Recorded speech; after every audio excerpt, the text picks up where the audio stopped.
Hello, ladies and gentlemen. Today's episode brought to you by my favorite sponsor, sunsetlakesebede.com.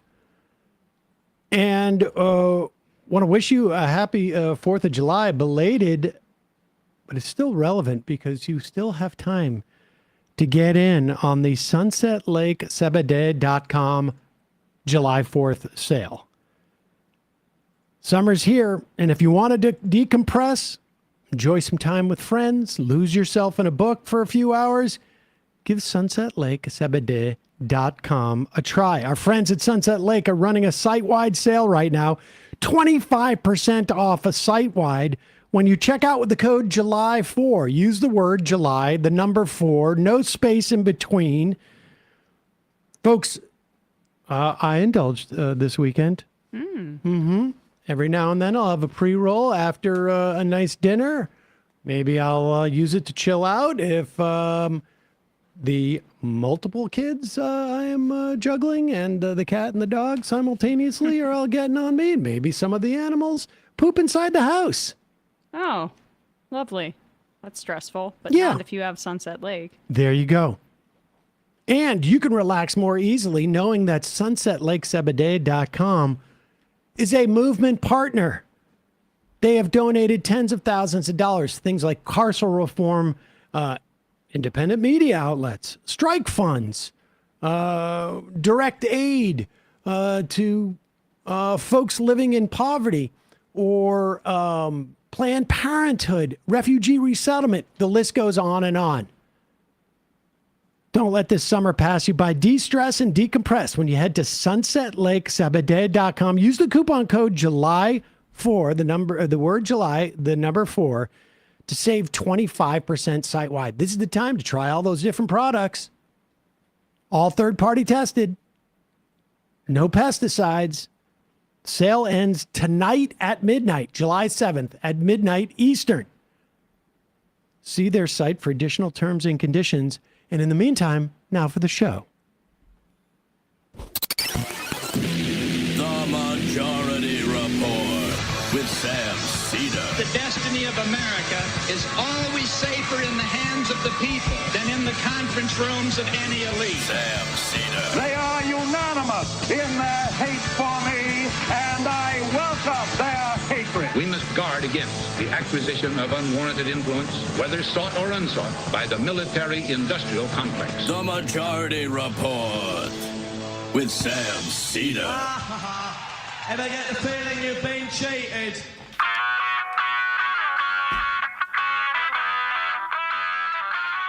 It is Monday, July 7th, 2025. My name is Sam Seder. This is the 5-time award-winning Majority Report. We are broadcasting live steps from the industrially ravaged Gowanus Canal in the heartland of America, downtown Brooklyn, USA. On the program today, in the wake of the Republican reconciliation package that passed last Thursday, a preview of the disaster that is to come. More than 80 dead, dozens missing in Texas floods, including dozens of children. Musk announces a new third party, the America Party. Or was it American Party? Whichever the one was not the racist party from the 1950s, they've decided. Meanwhile, Tesla stocks slide. Pam Bondi reverses. Turns out there's no Epstein list, no suicide, nothing to see there. Oh, case closed.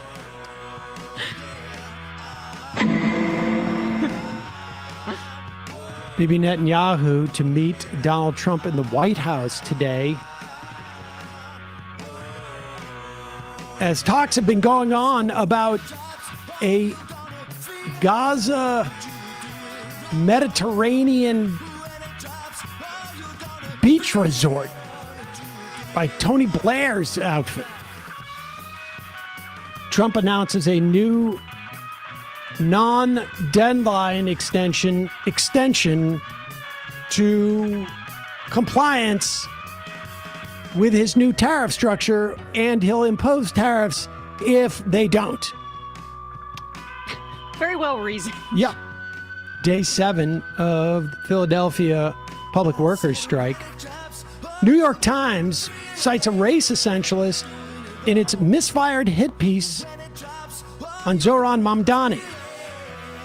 And that supposed Social Security tax cut in the big reconciliation bill? Well, not really. Federal judge okays deportation of 8 men to South Sudan. Only one of them has ever been there before. All this and more on today's Majority Report. Welcome, ladies and gentlemen. It is Monday, but it's a special Monday. Guess who's back? I'm back. Hello. Emma Vigeland back. Whoa. Survived. Wow. A little loud. Yeah. What's People that? supposed to be in the car. It sounds like, There's a rain. yeah, it sounds like the subway or something. Foot traffic. Okay. All right. Well, I'm people are back. very excited that you're back. I'm very happy to be back. You know, I couldn't believe that You didn't miss any news. I know. It's going to take me a second to get back into the swing of things here because there's just so much news that you miss. But thanks to everybody for the nice messages. It was fun to call in, fun to celebrate. I got through customs. I was a little worried about that. Did you have a different phone? I didn't end up doing that. We talked about that before, but I did do some of the precautions, which I guess I'll tell people now, or maybe I should have before, but some of the recommendations are turn off the Face ID on your phone if you're going through customs, and just turn your phone off, because basically they can't unlock your phone with your passcode without a warrant, but they could put your phone up and the Face ID could unlock it and they could see XYZ, you know, pro-Palestine tweet or image or something like that. So I was a little nervous. It was a total zoo, though, there. It seems like not the most efficient process to ramp up all this immigration enforcement, but we had a great time. So, And we should also say today is a special day because Brian is flying solo today. Yes. And of course, the funny part is at the end of the show, we will announce to him that actually we had the day off today. And this has just been a hazing exercise. That would actually relieve me. yeah. So bear with us. Brian, first time flying the ship solo in record time, though. I know. You're up to speed. It's been 3 weeks he's been here. Yeah, I'm pretty good. Pretty Yeah. insane. All Well, right. it's a Flex little bit on 'em. early. Flex on them. It's been a little bit Or maybe early. wait. A little early. My to be, superstition is telling you doing the wait until the end of the show. victory lap. Yeah. Emma predicts success. No, dang it. So I've doomed you to failure. All right, let's get in on what's taken place in Texas. Just an absolute horrific calamity. Dozens of children at a camp at multiple camps along this Guadalupe River, which apparently is one of the most dangerous rivers for flash flooding in the country in Texas. The speed in which this thing goes from like almost a dry riverbed to a small lake is just astonishing. Here, well, let's just give you a sense of this is a time lapse video. It starts at 5:10, I guess, a.m. on July 7th, and it goes so quickly Or no, it's the 4th. on the 4th. They did sorry, the yeah. reverse. So. And you can see like within minutes the thing just gets huge. I was reading also that it was particularly acute because there had been such little rain that the Doesn't perk. I it's mean, you, so flat it almost just like glides across well, it. the drier it is, when the soil is that dry, Right. it just does not absorb the water as easily. And so it just, like you say, just slides right off it, and just rather than actually sinking into the ground on some level. I mean, people can go, just with your houseplants, if you allow them to go that long, you can see the difference. A horrific tragedy. And, but the bottom line is, we used to have, I think it was a longtime listener of this program, studied catastrophes, and he said there's no natural catastrophes. Nature happens. The catastrophes happen when we as a society are incapable or have done things that make us more vulnerable to these things than we should be. And, over time, you learn we don't build on marshes. We don't build on floodplains.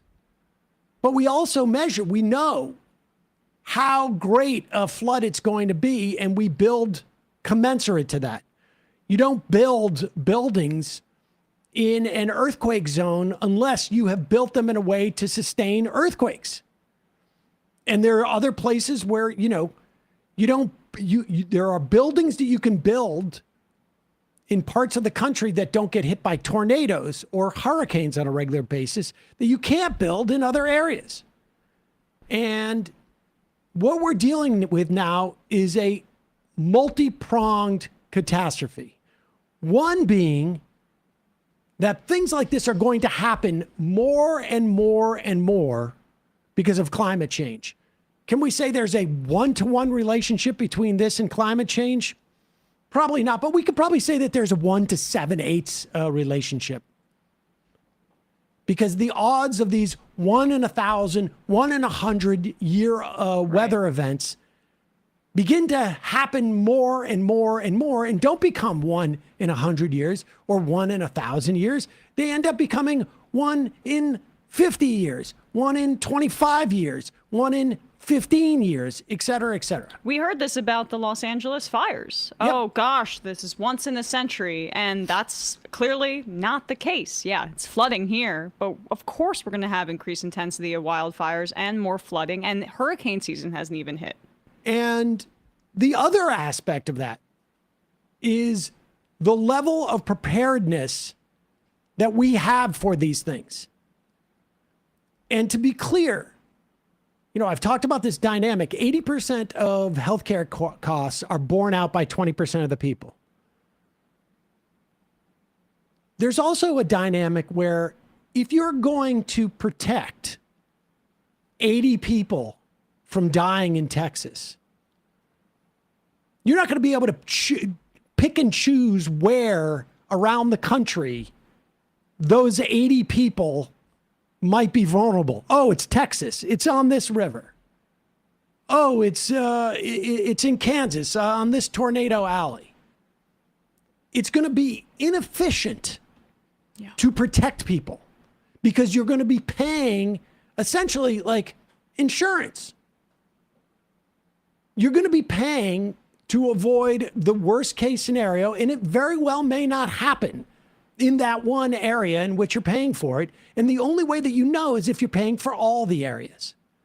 Here are the local officials speaking about why campsites were not evacuated. Now, again, this happened very quick, but listen to this. So we can recover those funds. So yes, it is a full operation. Mr. Rice, One more question. yeah, well, one of the questions that still hasn't been answered 3 days into this is despite TDEM's warning on July 2nd and July 3rd that something like this could have happened, that the threat existed, why that information didn't get down to the camps and why they weren't evacuated. Can you answer that now? That is a great question, but again, we want to make sure that we continue to focus. We still have 11 missing children that we want to get reunited with our families. Until we can get reunited with our families. But was that a breakdown of communication? We are not going to stop until we do. So, but sir, there are a lot of families who... Sir, was any emergency alert given out on the 4th, that morning of? Did anyone... Sir, there are families who deserve better than that.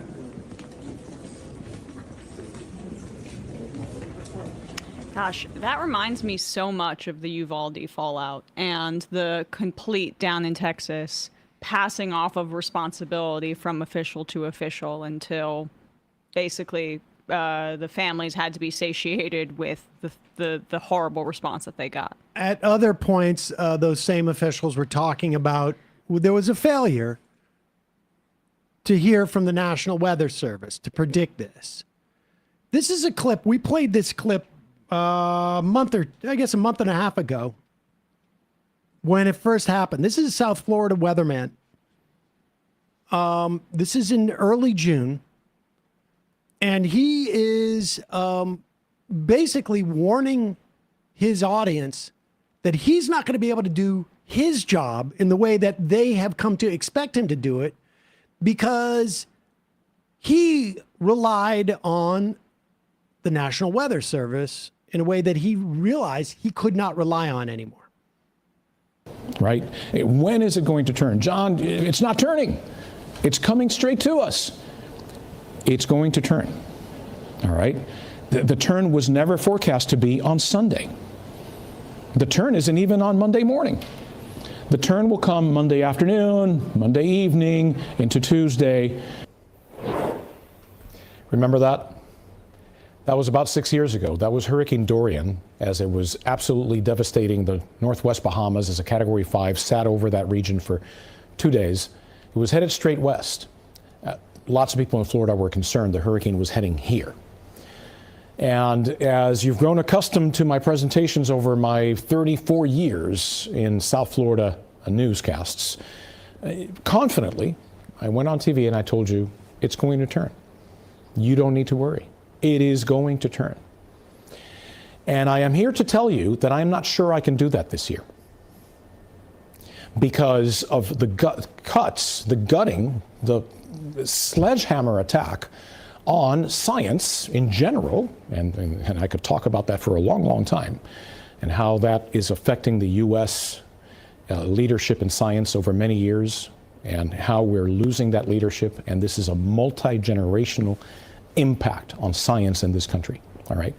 But specifically, let's talk about the federal government cuts to the National Weather Service and to NOAA. Did you know that Central and South Florida National Weather Service offices are currently basically 20 to 40% understaffed? From Tampa to Key West, including the Miami office, 20 to 40% understaffed. Now, this type of staffing shortage is having impacts across the nation because there's been a nearly 20% reduction in weather balloon launches that carry those radio sounds. All right, we don't need to see the whole thing, but you get the point here. The quality of the forecasts is becoming... The point here, of course, is that it makes a difference. What happens with the National Weather Service to local predictions of what's going to happen? Here is a clip. This is in the, this is the one I put in the, yeah. Here's a clip that outlines the cuts to the local area National Weather Service offices in Texas. The head of local weather warnings will take an early retirement as cuts happen to the National Oceanic and Atmospheric Administration, better known as NOAA. The last day for the warning coordination meteorologist Paul Ura is April 30th. He coordinates the warning function of his office and is in charge of the Skywarn program, spotter training, and sharing information with the community.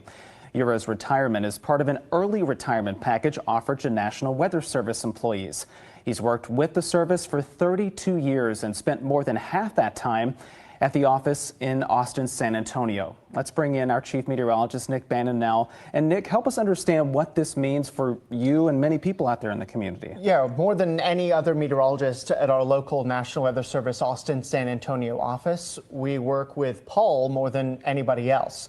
He is a great segue between the studies and the forecasting that the National Weather Service does, as well as the warnings and watches that they put out. And he is a great connector to the media so that we can follow along with with their thinking. We can help pass along those important warnings to you at home. And as he leads the warning section of the National Weather Service, he, of course, plays a big role in determining issuance of watches and especially warnings in the local area. Even though the Storm Prediction Center do the watches, they do coordinate with local National Weather Service on the watches eventually, and then the warnings are distributed by our local National Weather Service office. But more importantly than his job description is his experience. He's been working with the National Weather Service for 32 years, as you mentioned, and more than half of that time in our local office. And all right, and his position. Can we say with 100% certainty that if these cuts, these slashing that had not happened on the national level by DOGE and by the Trump administration, Project 2025. Project 2025 lays it out. Like, Rust vote's still there. There's a lot of, I think the press is focusing on DOGE a lot, which they should, but Elon Musk is out of the administration now. Rust vote and Project 2025, they're executing this currently. They are currently doing this, and I think we may have even like a tweet in the, I think it's page 674 off the top of my head, if I recall correctly, where Project 2025 talks about these cuts because these agencies promote the idea that climate change is real and that we can do something about climate change. Now, at the very least, what agencies like this do in terms of climate change is acknowledge its existence and say we have to change the way that we live. Now, ultimately, the problem is that when climate change becomes more and more extreme, the options available to us in how we are to live become narrower and narrower. You can't live in Miami because it's underwater. Yep. You can't rely on certain foods because there's not enough farmland that is, capable of providing this food. You can't live in this area because of the storms. New York Times reported more on those cuts.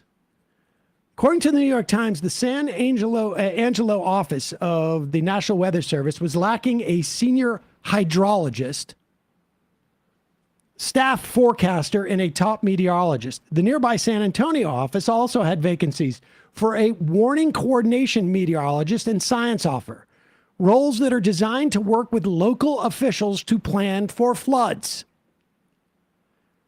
Times reports that the warning coordination meteorologist left after taking early retirement, an offer that the Trump administration had used across the agencies to try and shed staff. We just saw that news report.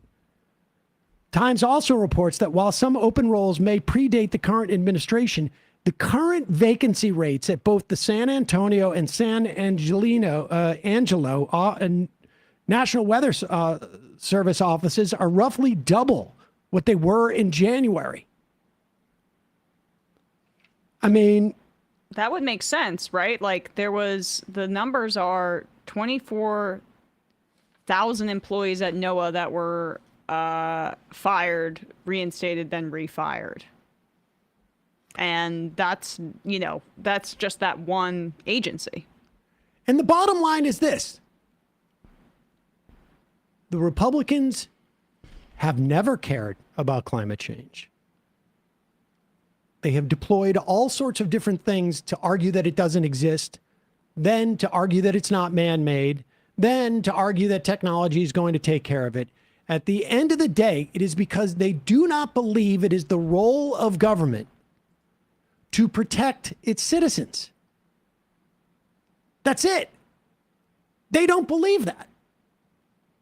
It's inefficient because, yes, of course it's inefficient. We don't know where the next flash flood is, which is why you need forecasters and warning systems in areas where you may never use them. We haven't used this warning system in 50 years. What's the point of it? I mean, this is fundamentally the ideology that they have. And you can see it across the board. That is how they can go and kick millions of people off of Medicaid. There's going to be $500 million worth of, $500 billion worth of cuts to Medicare over the course of the next 10 years. This is how they can kick millions of people off of food assistance. It's because they fundamentally do not believe that it is the role of government to protect its citizenry. Period. End of story. They just don't believe that's the function of government. What they think the function of government is to have a massive military that puts money into their benefactors' pockets, and to have any other government expenditure that puts money into their government, into their benefactors' pockets. That's it. There's no other explanation. While every single Republican -2, Massey, who has a libertarian ideology about, he thinks it should be even less. The government should take care of people. And Fitzpatrick, who's in a purple district in Pennsylvania, and if his vote was needed, I guarantee you he would have voted for it. This is the dynamic. There is no question about this. They're going to hopes and prayers. Sorry about your kids. It was the same thing with COVID. Same thing with Medicare. Same thing with Medicaid. Same thing with SNAP. Same thing with college loans. It just goes on and on and on. That's it. Trump said they're going to get rid of FEMA by the end of the year. States can take care of it. They don't have the ability to tax. They don't have the ability to deficit spend. That's it. All right, we'll go through more aspects of that bill in just a second. Couple of words from our sponsors today. It is extremely hot in New York City again. Yep. I do not sleep comfortably in the heat. However, one thing that has made it much easier for me is my Cozy Earth sheets. For a long time, I was using just normal cotton sheets. Huh. And amateur hour. Well, I like the feel of them, but the problem is that when it's hot out, and I don't know if it's because of my mattress or what, but the heat gets absorbed. And then all of a sudden it's like, I actually remember, I think a key moment for me was when I had the air conditioning on. It was a couple of years ago, and I realized I'm still sweating. Right. Well, you're not alone. I mean, it seems like other people have this problem too. It's true. And I will tell you right now, that's why you need Cozy Earth sheets. Cozy Earth's bamboo sheets are temperature regulating. They are guaranteed to give you a comfortable night's sleep. They naturally wick away heat and moisture from your body, helping you sleep several degrees cooler. And here's the thing. You don't have to take my word for it. They have a 100-night sleep trial. Try them during the hottest nights of the year. That would be now and what feels like for the next 3 months. And if you're not in love, return them hassle-free. Trust me, however, you will not want to. The 10-year warranty on all bedding products is yours for the next, whatever it is, 9 years and 265 days after that. I want to thank Cozy Earth for sponsoring this episode and making it possible for me to sleep, and when my AC works, not to sleep sweating. Get ready for Cozy Days. Don't miss your chance to score Cozy Earth's biggest discount of the year. From July 11th to 13th, head to CozyEarth.com. Use the code Majority Report. Get up to 45% off their best-selling temperature-regulating sheets, apparel, and more. Don't forget, this deal ends July 13th. For better sleep and a cooler summer, what's stopping you? Sleep cooler, cooler, lounge lighter, stay cozy at Cozy Earth. I would also say check out their hoodies. Pretty awesome.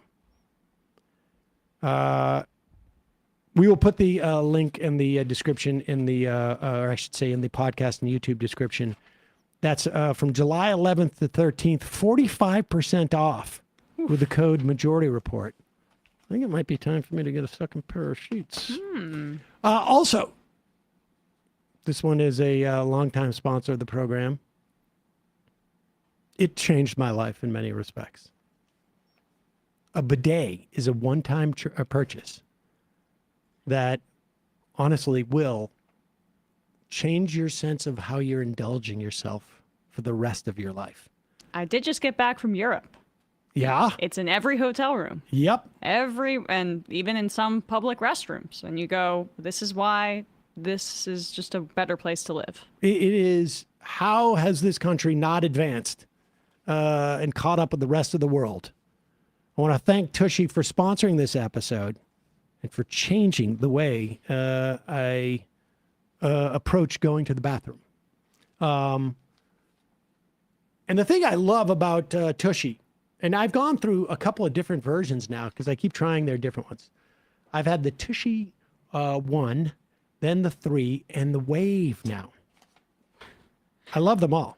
And they also now have, and the ones I've used have been no electricity because I don't have any electricity near my toilet.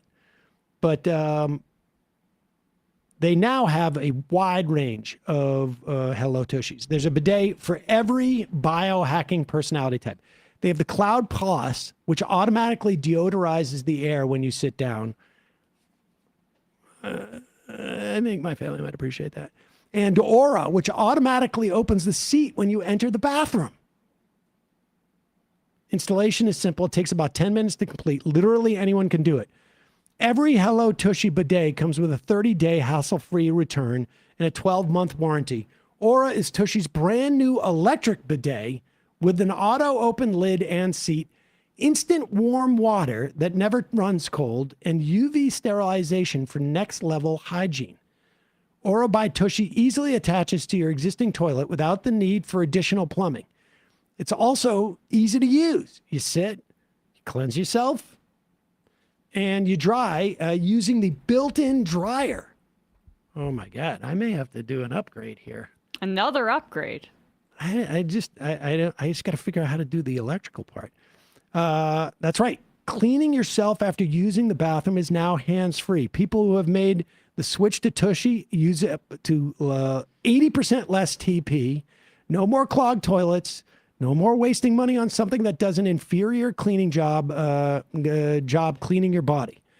Elevate your comfort every day for life. For a limited time, our listeners get 10% off their first bidet order when they use the code TMR at checkout. That's 10% off your first bidet order at hellotushy.com. Promo code TMR. Again, that's 10% off your first bidet order at hellotushy.com. Promo code TMR. If you got multiple toilets, I would get both. Get that discount. All right. Let's get into this big bad bill that passed on Friday. Some of the most interesting features of it is that they have really backloaded the cuts to Medicaid. In some instances, you're not going to see those until the end of 26 after the midterm election, some in the beginning of 27 and into 28. But it's going to be pretty devastating. The Medicare cuts are going to come quicker because that is part of sequestration. If you run a deficit, there are rules that were set up in 2011 called PAYGO, where there's an automatic across-the-board cut. And Medicare looks to be losing $50 million a year. It's unclear how they're going to get around this. Theoretically, Republicans could say, all right, we're going to override the pay-go rules. I don't think they're going to do that. What you will see sooner is that if you're on the exchanges and you're on the low-income part of the ACA exchanges, you're going to get hit with much higher rates because subsidies are going to get crushed.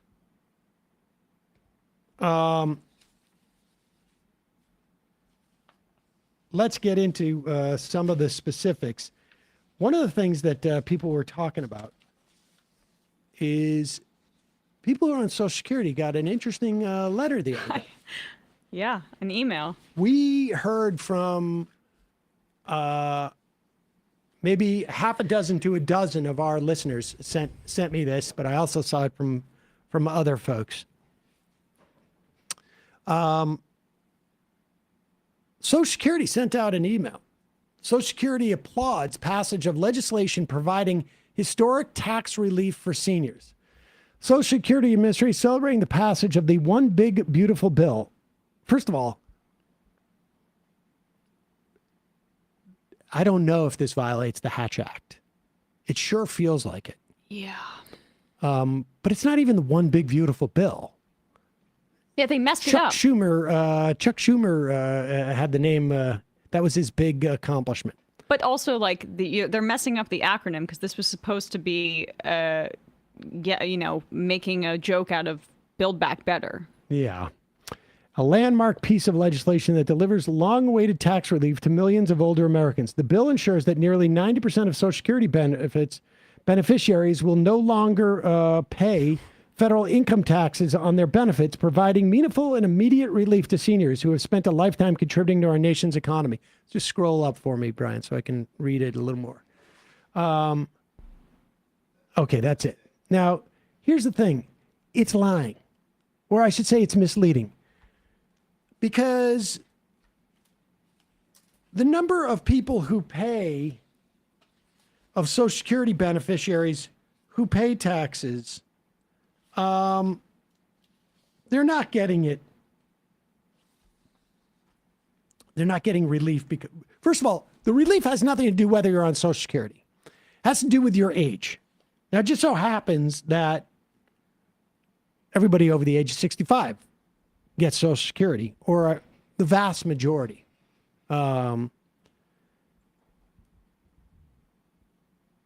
Older single filers are going to get a $6,000 deduction, $12,000 for couples, as long as their income falls under a certain ceiling, below $75,000 or below $150,000 for joint filers. But half of the people on Social Security receive income that is too low to be taxed anyway. So lower income people are not going to be helped. The new tax break is expected to benefit middle and upper class households.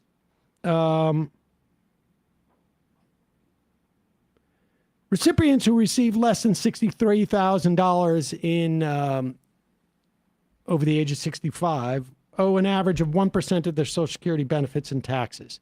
So the bottom line is that this is going to help some people, not that many, and the story of there being no taxes on Social Security is a complete lie. That's just not the case. It's a tax break for middle and upper middle class taxpayers. That's it. Who are over the age of 65. If you had to retire at age 62 or age 64, you're not eligible. And so it's not quite the benefit that people say. Less than half of adults over the age of 65 who earn between $50,000 and $200,000 will get some benefit from the new deduction. So you'll still be paying taxes. You will get a tax break. 64% of beneficiaries did not owe taxes on their Social Security benefit. It will add about 24% of people onto that, up to 88%. So that's where they get that number. They're helping 1/4 of seniors on Social Security pay a little bit less in taxes, which is not nothing, but it's not what they talk about.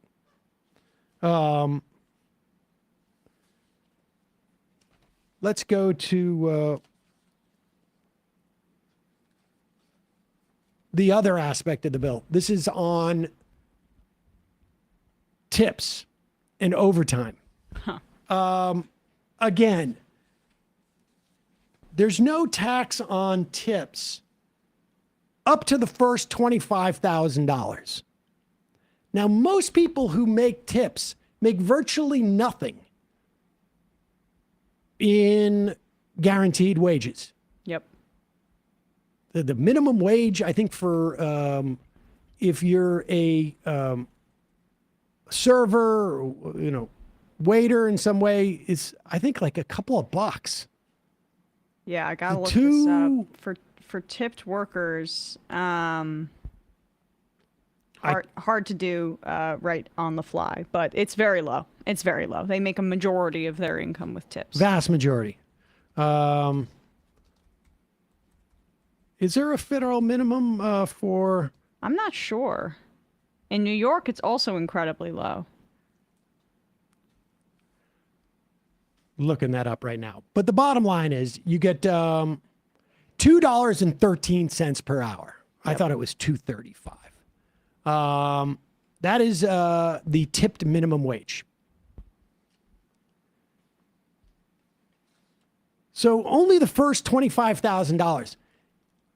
And I got news for you. If you live in a city, $25,000 a year is not very much to live on. Tip workers will still face the 7.65 combined payroll taxes that fund Social Security and Medicare. So it's basically only the first $25,000 is free from income taxes. Let's play this clip. It also, incidentally, now, if you're in the 12% tax bracket, and you, that first $25,000 could provide for you close to $3,000 in tax savings. And to be fair, that's a significant amount of money. $250 a month, but it's not anywhere near what they have praised. And also, to be clear,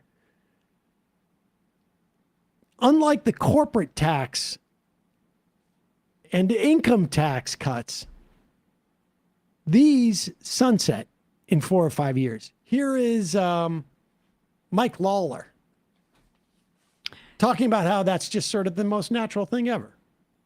Obviously, the party came together today to pass one of the largest tax relief bills in American history, increase domestic production of energy, secure our borders, strengthen our military, and start to rein in the size and scope of the federal government. Pause it for a second. I just want to remind you that we're projected to spend ICE $86 trillion now, over the next decade. This bill starts. ICE has a budget that's like 10 times larger than the FBI. It's the largest budgeted, I guess, police force, bounty hunter squad that we have in the country. It has a budget larger than some European nations' military. And yet, in the same breath, he talks about shrinking the size of government. We added $100 billion annually. We now spend like $1 trillion on defense. Maybe more, actually. On defense. Hundreds of billions on ICE. And he's talking about shrinking government. Go ahead. Trillion in debt. We're projected to spend $86 trillion over the next decade. This bill starts to make significant savings across the entirety of the federal government so that we can actually reduce spending and bring down the cost of living for Americans. This is a big win for Americans across the country. You look at the tax provisions, the doubling of the standard deduction, the enhanced child tax credit, no tax on tips, no tax on overtime. You see those will expire in 2028, correct? Those provisions specifically sure, on within the tax code, but that's normal. The tax code has always had expiration dates on many provisions. We come back and keep working towards it. That's but normal. The objective here That's is normal. to provide real Pause and it. immediate.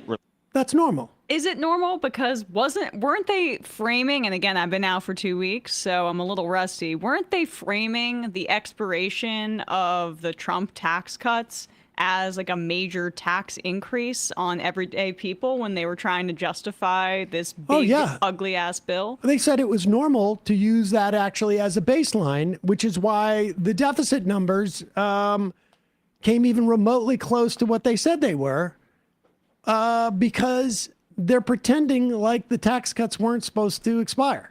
That's interesting. It's, I don't know who Mike Lawler thinks he's kidding, but I hope he enjoys his last 18 months in office. Well, yeah, no, it's why I brought up New York State, and I guess got to correct myself here because in 2024, I think there was that increase in tipped minimum wage to higher by many times over the rest of the country. But that was a part of what AOC was running on, too. It's interesting because, New York State's economy is doing better than some other states that have that very low minimum wage. Same thing that happened in Seattle. We were told that was going to bankrupt the city when they raised the minimum wage. Didn't happen. It's up to like $10 an hour. Right. And $9 an hour. And in New York City can be 12 or $10 an hour, somewhere around there. It's 11 for New York City. There you go. Here is a compilation of Republicans trashing this bill before voting for it. I know this is just like sort of run-of-the-mill hypocrisy and cowardice, et cetera, but and that we see this, we could run a similar compilation of people talking about what a fascist Donald Trump was and how they basically bent the knee to him. But here are the Republicans who are doing this. It includes some of the 18 or 20 who are going to be most targeted in the House for seat flipping. But let's just watch this. It comes from MSNBC. What the Senate did is unconscionable. What they did to our bill was unconscionable. I'll vote against it here, and I'll vote against it on the floor. You're going to hear a lot about the tax cuts, but the deficit, nobody's talking about the deficit. Nobody. I got it. The tax cuts are important. We are going to get the tax cuts done in some fashion. But we cannot saddle our children and our grandchildren with an exploding national debt. Do I like this bill? No, because I tried to take care of Alaska's interests. But I know that in many parts of the country, there are Americans that are not going to be advantaged by this bill. Mm-hmm. She Incidentally, all three of them voted for it. Yeah. She voted for it because she got basically bought off by Donald Trump with, like, it was the Alaska, David Dane wrote about this, right? It was I guess Alaska has the #1 amount of improper payments for things like SNAP. Yes. And and the bill made it funding kind of contingent upon that as a way to get Murkowski to agree to the bill. What happened with the SNAP cuts was their improper payments as a way of doing a payoff to Alaska. Improper payments became a mechanism or justification for a waiver to SNAP cuts for 2 years. And to justify to the parliamentarian how they were giving this waiver, they couldn't just give it to Alaska. They did it to the top 10 states with improper payments. Or I should say, improper payments, which can include checks written to people who weren't there, or a lot of this stuff gets clawed back. But it's basically an error rate. And what it does is it incentivizes states to have a high error rate because it will continually keep them from getting SNAP cuts from the federal government. And so it's a complete, I don't know, white elephant boondoggle, essentially. I mean, and Murkowski, honestly, the other Republican senators should have done what she did or pretend to hold out before selling out the rest of the American people, because she got some goodies, or at least some giveaways for her vote. She was bought off. That's how Trump's whole tariff policy is too, where he wants to create this like level of austerity and cuts so that individuals, whether it's or the tariff policy is about trade policy, obviously, but for people to come to him and then get corrupt carve-outs. That's the entire way that he's operating here. With Hawley, it was the same thing. And then I just saw this morning that Heat Map reported that Ralph Norman, who was in that compilation, was brought onto the bill because Trump basically promised him that he wasn't going to just phase out the Inflation Reduction Act solar and wind subsidies. He was just going to end them immediately. So that's what he got in exchange for his vote. And I'm sure the more digging that's going to happen over the next few days will uncover that all this was a mob boss thing by Trump. Yeah, and the reason why you have someone like Murkowski who is able to do that, it's because her vote was not as contingent upon her relationship with Trump as others. Yeah. So she has a little more latitude to pretend like she's going to vote against it, essentially, for negotiation.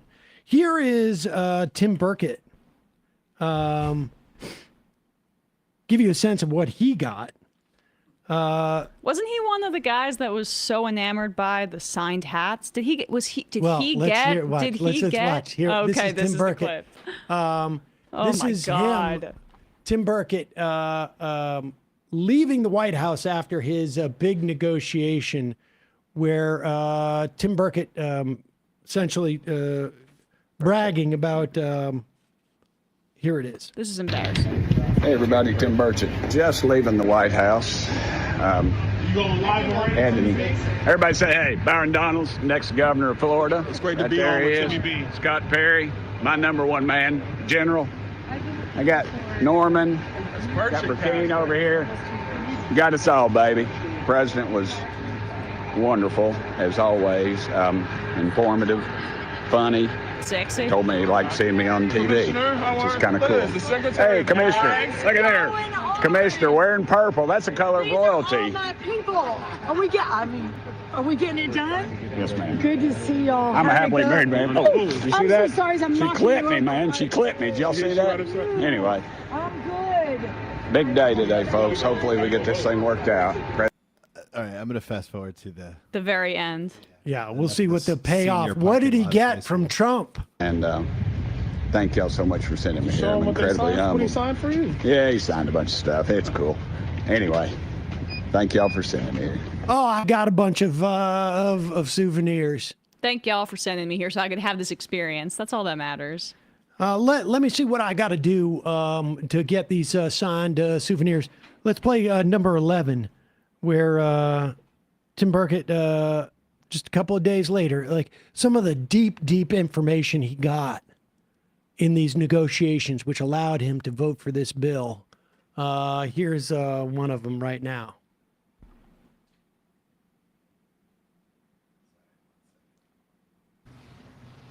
Well, that's one thing that the CBO and any of the bean counters never really take into consideration is the incredible economic outlook for our country. I mean, can you imagine energy if we remove a lot of bureaucracy? Our nuclear facilities take 8 to 10, maybe 15 years to get online.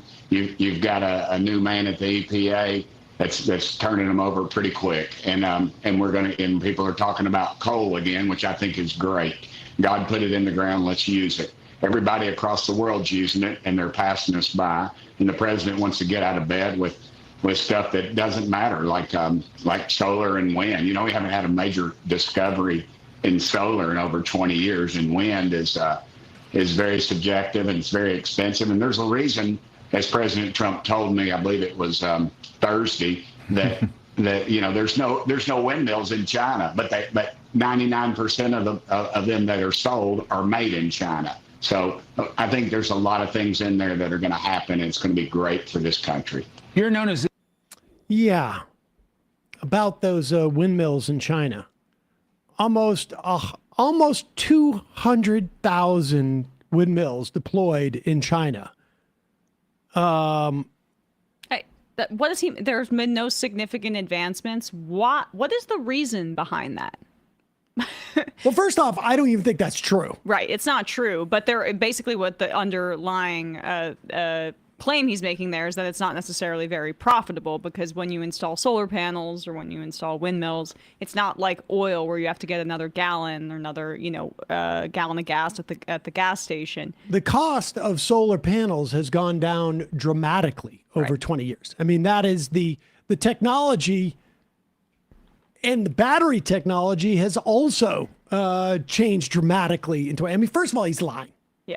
He's lying, and he's an idiot because he obviously he didn't bother Googling what, I mean, look at China's, what we have in terms of wind capacity in 2022.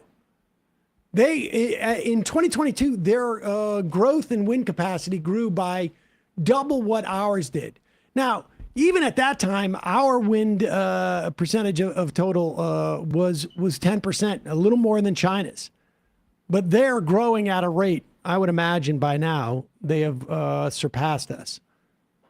I mean, we've essentially ceded this whole technology over to them, despite, I don't know, when I was growing up, we were talking about solar and wind and the creation of that technology here in the United States. Here's an interesting thing about what God has been doing, too. Oh. God's not only been putting coal in the ground, but here's the amazing thing. Wind and sun are not even buried. We don't have to even dig to get them. They exist. That's the devil. Right, but that's what I was about to say. It's the devil's technology. You don't know where the wind's going to blow. I mean, I guess that's true. Well, with the cuts to the National Weather Service. I guess that's true. I mean, God also put arsenic in peach pits. So maybe he should be eating more arsenic. That was for Eve. Oh, all right, exactly. I mean, of course it's stupid. And to be clear, the reason why we haven't built nuclear power in this country has been a function of the desire for people to invest in it. We could have a program where we actually build publicly funded nuclear power plants. But when he says nuclear power, what he's really saying is we're giving subsidies to oil. Yep. That's what he's talking about. All right. We're going to take a break, head into the fun half. We will have more as people start to dig more out of this bill in the coming days. But it's a real disaster. Over the next couple of days, we'll talk about the part, from my perspective, which is the most problematic, and that is the expansion of ICE. Yeah. The Medicaid stuff, theoretically, can be rolled back. The SNAP things, theoretically, can be rolled back. The pullback on the subsidies in the Affordable Care Act can be rolled back. Frankly, there's a solution for all of that. The $500 million cuts to Medicare, and it's called single-payer health care. I think it's, more and more likely in the event that, we have future elections and they're not canceled because of a state of emergency or whatever it is. In the event that Democrats take hold of power again, it's quite clear that if we head on this trajectory, there's going to be an increasing call for massive change in the way that the country does business. But the ICE thing, when I look at all the things that were created in the wake of 9/11, including ICE, including ICE, those expansions are really, really dangerous. And it is unclear to me where you're going to get 10,000 more washouts from the police department.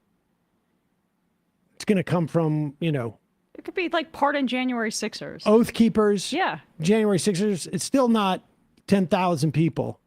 And there's no apparatus to hire those. There's going to be all sorts of graft. There's going to be, they're going to be throwing money at building detention centers. And it's basically just like a brown shirt expansion program. That I think is going to be really, really disturbing. And of course, stuff like the enormous brain drain that we're going to have in this country, the capital flight. There's going to be a problem. The capital flight's not going to be because of taxes. It's going to be in terms of investing within this country. I mean, it's just sort of like it's so backward ass right now. This destruction too of these subsidies from the Inflation Reduction Act. Why would anybody invest in this country if they were using like this for these subsidies and the promise of this for new construction? And to be clear, let's also remember the IRA was giving subsidies to forward-looking technologies. Yes. So if the subsidies get pulled back, they realize this country is, you could get, you could get AOC as president for 4 years, and you'd be an idiot not to think like, how do we know we don't get Trump Jr. the next year? Like, anybody who's building these technologies that are forward-looking, that involve a 5, 10, 15-year, 20-year horizon for profitability, for wide, adoption, they're going to look at this country and go, it's just too high of a risk. Same thing with the tariff policy. Yep. Like, we're also going to see, because of immigration and like cities like Las Vegas, I don't know what the projections are going to be for their tourism this year, or how much revenue that they take in, because there's like, I'm hearing anecdotes already of tourism being down in New York City. Why would you come to this country if you think that, like, because you tweeted out Free Palestine one time, you could get detained at the border and sent to a concentration camp? I got a text from a friend. Thought you might be interested in this story. Her son has a friend of a friend that was denied an entry visa to the U.S. from Norway after she allowed her social media to be searched. She had reposted anti-Trump and pro-Palestine TikToks. That's not shocking. Not shocking at all. This is the Free Speech Administration, right? Oh, the good news is the tax on silencers was abolished. That's amazing. So also huge tax break for those of you who buy a lot of gun silencers. As a hobby, why else would you do that? Assassin lobby. Yeah. Yes. Oh, cool. All right, we're going to head into the fun half. Just a reminder, it's your support that makes the show possible. You can become a member by going to jointhemajorityreport.com. When you do, you not only get the fun half, you also get the free half free of commercials. And like I say, you can IM us in the fun half. Occasionally, we also have other benefits. I don't know what they are. Oh, right now, you know what we're doing? We're cataloging the deep, deep archives. The deep archives from Air America Radio. Wow. Yep. I think we're probably the only show from that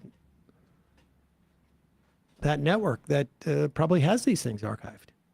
Because the morons who ran the company decided, oh, we should sell the server for $600. Probably cost more to wipe it clean. Also, justcoffee.coop, fair trade coffee, hot chocolate. Use the coupon code majority, get 10% off. Don't forget, we got merch. We got some new hats. I should have taken them out of the box. But I'm they look excited. good. Yep. Powder blue trucker hat. Left Reckoning. Was Matt doing Left Reckoning this week? Do we know? I have no idea. But We'll get an I'll update text on him. that. I'm Matt's sure on vacation. David Griscom will Matt's- do yeah. it regardless. Yes. Yeah, so check out Left Reckoning.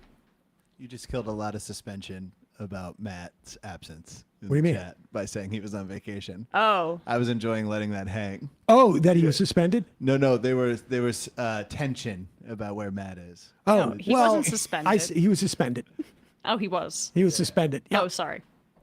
What was that for? What did he mess up when? Well, he tweeted something rude to one of the Weinstein brothers 3 or 4 years ago. And I have been very, very behind Very in my busy. disciplinary actions Yes. of our employees. And, usually it's easy for me to do the reduction in the commissary privileges. But then I gave him a suspension with pay. That's so very he can nice of learn, you. Learn his lesson. I meant suspense. That kind of suspension exact- in the chat. Oh, suspense. It was suspenseful. What Well, was going on in there? well, he's been suspended. Yeah, there you go. There's your answer. See you in the fun half. 3 months from now, 6 months from now, 9 months from now. And I don't think it's going to be the same as it looks like in 6 months from now. And I don't know if it's necessarily going to be better 6 months from now than it is 3 months from now. But I think around 18 months out, we're going to look back and go like, wow. What? What is that going on? It's nuts. Wait a second. Hold on for a second. The Majority Report. Emma, welcome to the program. Hey. Matt. What is up, everyone? Nomi Key. You did it. Let's go, Brandon. Let's go, Brandon. Bradley, you want to say hello? Sorry to disappoint everyone. I'm just a random guy. It's all the boys today. Fundamentally false. No, I'm sorry. Women's. Stop talking Oh, for a wow. second and let me finish. Where is this coming from, dude? But dude, you want to smoke this 7A? Yes. Hi, me? Is it? Yes. Is this me? Is it me? It is you. Is this me? Hello, is this me? I think it is you. Who is you? No sound. Every single freaking day. What's on your mind? Sports. We can discuss free markets and we can discuss capitalism. I'm gonna go start one. Libertarians. They're so stupid, though. Common sense says, of course. Gobbledygook. We fucking nailed him. So what's 79 plus 21? Challenge Matt. I'm positively quivering. I believe 96, I want to say. 857-210-501. 3 8s. 9/11, for instance. $3,400, $1,900. 5, 4, $3 trillion sold. It's a zero-sum game. Actually, you're making me think less of it. But let me say this. Poop. You can call it satire. Sam goes to satire. On top of it all, Yeah. my favorite part about Yeah. you is just like every day, all day, like Yeah. everything you do. Without a doubt. Hey, buddy, we see you. All right, folks. It's just the week being weeded out, obviously. Yeah, sun's out, guns out. I don't know. But you should know. People just don't like to entertain ideas anymore. I have a question. Who cares? Our chat is enabled, folks. I love it. I do love that. Look, gotta jump.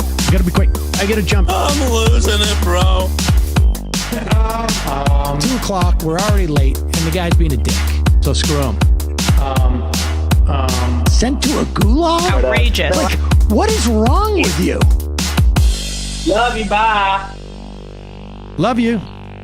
Bye-bye.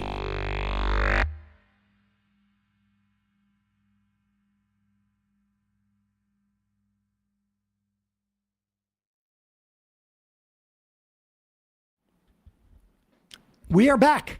We are back. It's the fun half. Speaking of back, Emma Vigeland is back. Yes. Hello. Here she is. Hello. Back from her honeymoon, Yep. just traveling the world.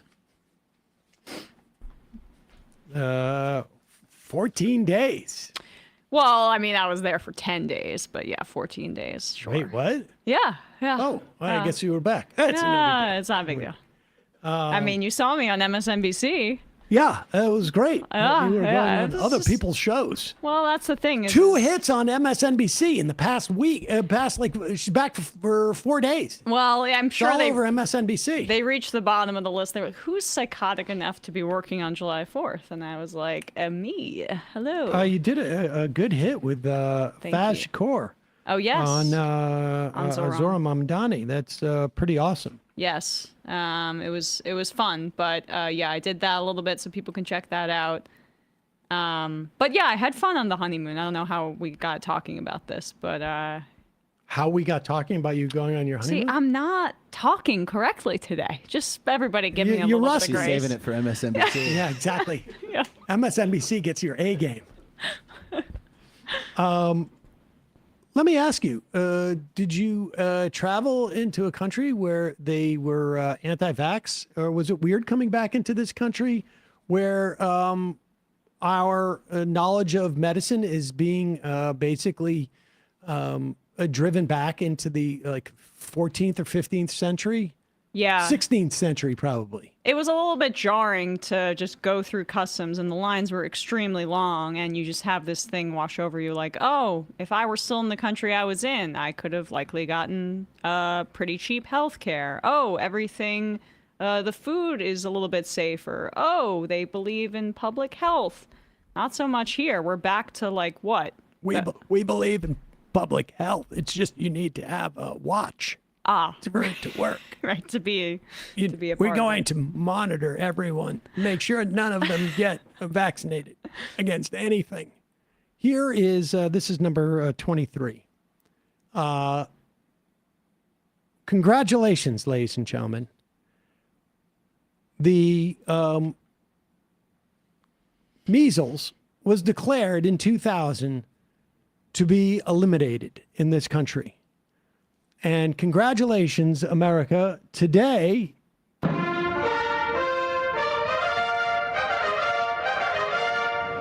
six months into the year. We're so back. 6 months, or, 6 months into the year, we have already declared the highest number of cases of measles since that time where we eliminated the measles. A troubling new milestone as measles cases surge to record levels. Johns Hopkins University reports 1,277 cases have been confirmed so far this year. That's the highest number of cases since the disease was declared eliminated back in 2000. Health experts say the bulk of the cases are linked to a large outbreak in West Texas. 3 people have died from the measles this year. A troubling new There you go. They're leaving out, I saw in the write-up, maybe it was the Washington Post on this, that 92% of the cases are for people who are either unvaccinated or it's unsure if they are unvaccinated, meaning there's no record of it either way, which would indicate that they're unvaccinated. And that's That a pretty is a high correlation, right? Striking coincidence. It's What are the chances of that? so We should odd. also say, right, the no vaccine is 100% effective. You can see in this instance that at the very least 8% of the people who have been vaccinated contract the measles. Extrapolate that across the country. I mean, this is the problem. The idea with vaccination is if you get to a certain point, it makes it that much harder for the disease to travel and infect people who can't, for whatever reason, be vaccinated because they're immunocompromised or whatever. And so we're seeing exactly what the problem is. Vaccine's not going to work in everybody. The more unvaccinated people are, the more of a danger it is to public health. You'll remember Bobby Kennedy just 5 months ago said this was nothing, no big deal, typical. It's definitely not typical. It's definitely it continues atypical. to spread lies about vaccines. MMR vaccination in kindergarteners has fallen 2% since 2019, which like it was from 95% to 93%, which like if we're looking at the numbers that were that are involved here across the country, I mean, that's got to be millions of kids. That's a really statistically significant shift that could have and is having real impacts across the country. But it's vintage. We're bringing it back. We're making measles great again. There's so much nostalgia content on the internet these days because it's easy clicks for internet addicted millennials. So we have measles now to low-rise jeans and measles. Exactly. All the best stuff. I mean, that's what making America great again means to me. When did low-rise jeans go out? With measles. Don't worry about it. Yeah. Oh, if it happened after 1996, I wasn't aware of it. That's the problem. Yeah, I think it was like early 2000s, and now it's back again. So you don't even need to worry your brain about it. Just go with the flow. Let's go to this on. Let's do this Tom Homan thing. We're going to see 10,000 new ICE bounty hunters, essentially, hired. Don't know what the apparatus is to hire that many people. I can imagine it's not going to be, the vetting is not going to be particularly stringent. I think it's probably going to be something to the effect of like, do you have your own nightstick? Okay. Are they still offering those signing bonuses? $10,000 per signing bonus. I mean, this is going to be like, it's basically a dipshit hiring program. But not just the dipshits, but ones who have absolutely zero sense of humanity. That's Trump's DEI, dipshit, equity, and inclusion. Exactly. Here is Tom Homan about a week and a half ago talking about what we will get if this big Republican reconciliation bill passes. The media's been hitting me up lately. Well, Homan's lying. They're not arresting just criminals and public safety threats. They're arresting non-criminals. What they're afraid to tell you is, yeah, they're in the country illegally, so they're on the table too. Pause it. I just want to be clear on something. So, if you are in the country without documentation, so-called illegally, you are not a criminal. It is a civil violation. You are no more a criminal if you come into this country without documentation or overstay without documentation. You are no more a criminal than you are if you have gotten a speeding ticket. You are no more a criminal than you are if you have gotten a jaywalking ticket. It is a civil violation. Donald Trump was found civilly liable for rape. He is not a criminal in that sense.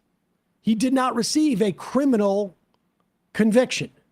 Now, people can say, well, he's done other things that appear to be criminal, but he was not convicted of being a criminal. He was only civilly found to commit rape. It is a greater offense than being in this country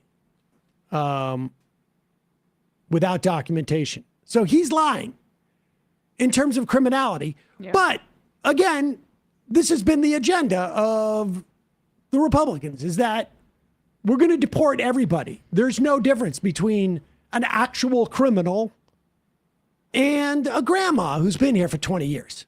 And you should have been able to decipher that, I think, if you were paying attention to politics at all. right? I mean, Well, I mean, only people who would talk about politics would be paying attention to something like that. But we'll Let's just get finish to this that up, later. But just to be the statistics on this, a 14 times growth in the number of people detained at any time without criminal histories by ICE under this administration for the first 6 months. So I was with the president yesterday during the big, beautiful bill ceremony at the White House, and he made a mistake and let me to the microphone. We need that big, beautiful bill passed. Come listen to me. I'm telling you right now. They passed that bill. We're going to have more money than we ever had to do immigration enforcement. You think we're arresting people now? You wait till we get the funding to do what we got to do.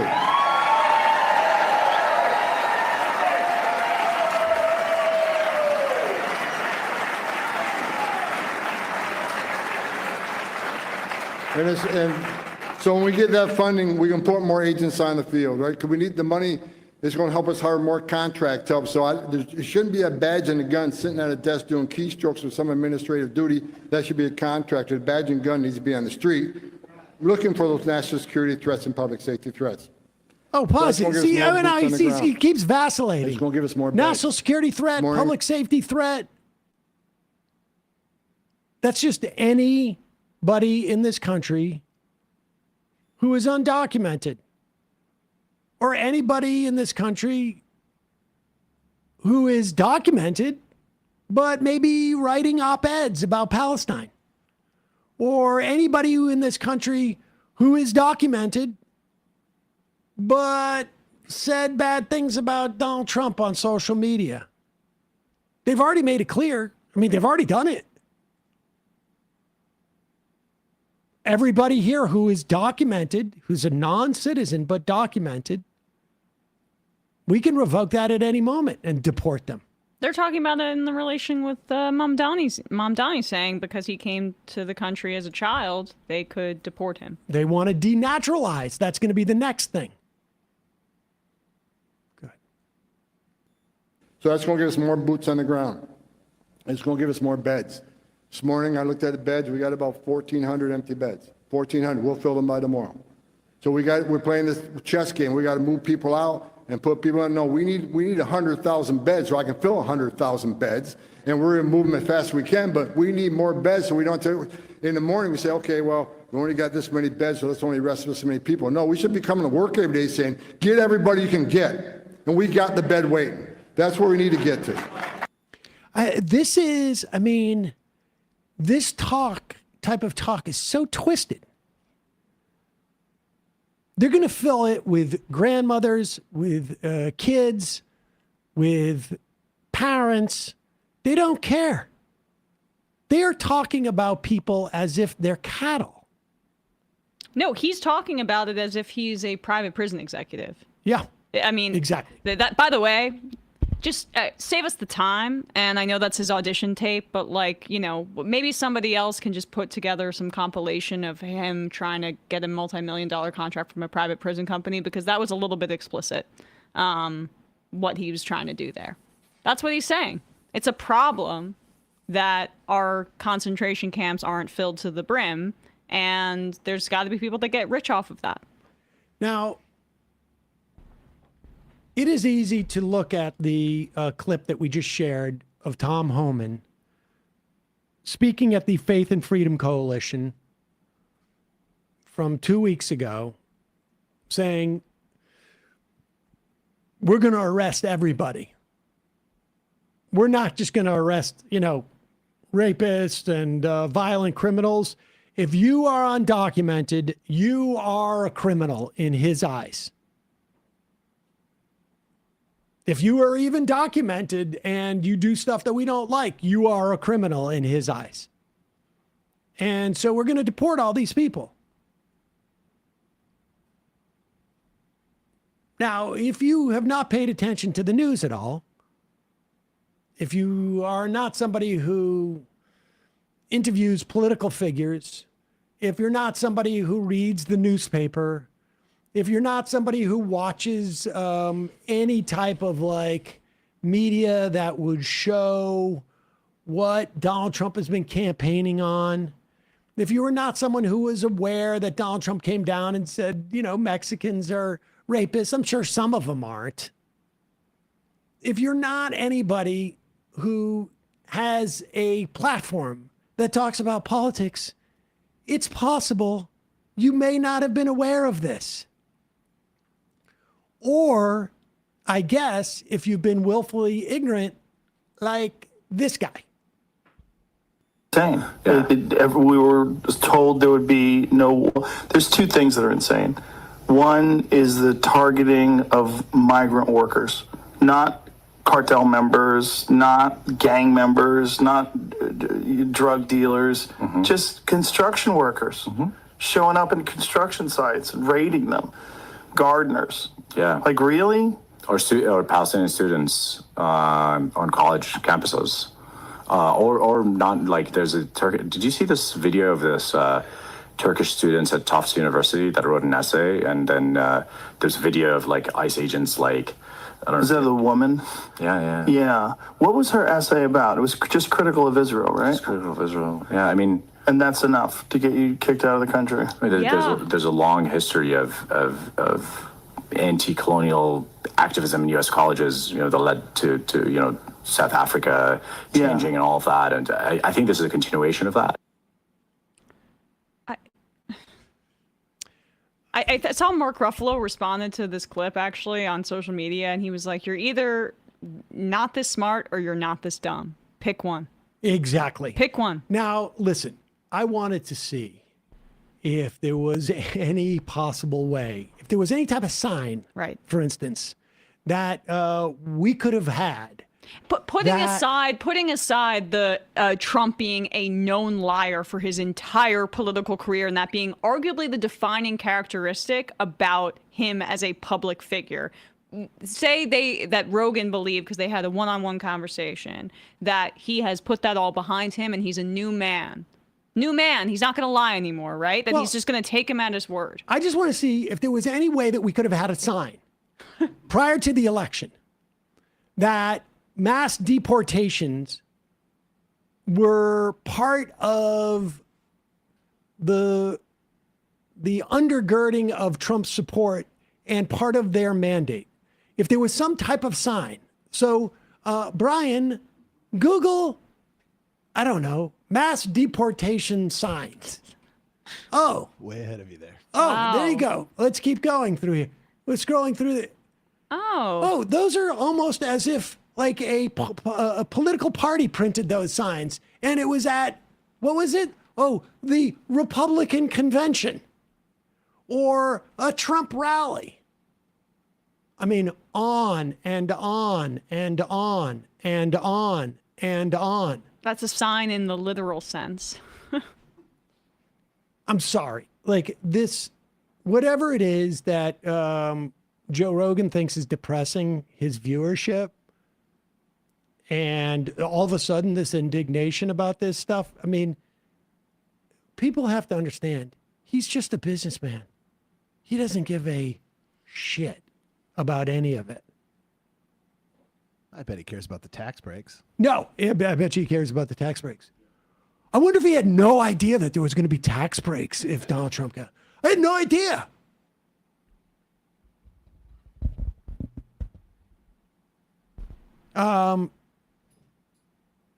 He knows. I'm sorry. I just don't think he's that stupid. Listen, I will agree that he doesn't read anything other than is presented to him by his, right-wing buddies or billionaire sycophants. But I don't think he's that stupid. In the meantime, in the ramp up for these new ICE officers coming, because this is coming, and to the extent that they were in any way holding back, which I don't know that they were, we're going to see more and more arrests. I mean, now it's like it's a story if you see ICE working in your city. I guarantee you in 6 months, it's going to be a story if you don't see ICE for a day. I mean, the people of Los Angeles right now are being terrorized. Yep. Terrorized. I know there was a meeting in where activists are meeting folks like Chicago, talking and communicating with LA activists about the way that you can confront ICE, the way that you can protest. There's a lot of good work that's being done by people on the street. More people have to join them. More people are going to have to get involved in this, and they're going to have to do it relatively quickly. Here is an easy thing for folks to do. I've mentioned this app before. It's called Ice Block. MSNBC, I think it was NBC or MSNBC. MSNBC did an interview with the developer of Ice Block. Josh, are you not concerned that the administration might come after you personally for the development of this app? I think whenever you push back against a regime that is purporting authoritarianism, pushing fascism, and subverting the rule of law in our Constitution, if you push back against them, you have to know they're going to come after you in some way. And I say, go ahead, come after me. You can demonize me all you want. You can demonize the app all you want. But the reality is, it's protected speech under the First Amendment. There's nothing illegal about creating this app, and there's nothing illegal about using the app. We are not purporting violence against anybody. This is simply an early warning system. And if your viewers liken it to something easy to understand, think of Waze or think of Apple Maps. When you can report a speed trap up ahead, what do? You slow down when you see that warning. And this is the same kind of thing. So if you see a warning that ICE has been cited, just turn around and keep yourself and your family safe. All right, Joshua Aaron, thank you for joining us. Thank you for having me. Check it out. Ice Block. I think it's only available on iOS right now. Jester from Jersey says, Sam, are you 100% sure Ice Block is safe? It's hard to tell one way or another, but I have seen reels on Instagram saying certain details about Ice Block are suspicious. I mean, look, I don't know. I can't say for 100% assuredness, but I can tell you that every app you have, short of the Majority Report app, has I think it's called an IDK, which basically tracks you in some fashion. I know Apple now has a thing where they'll ask you if you don't want the app to track you.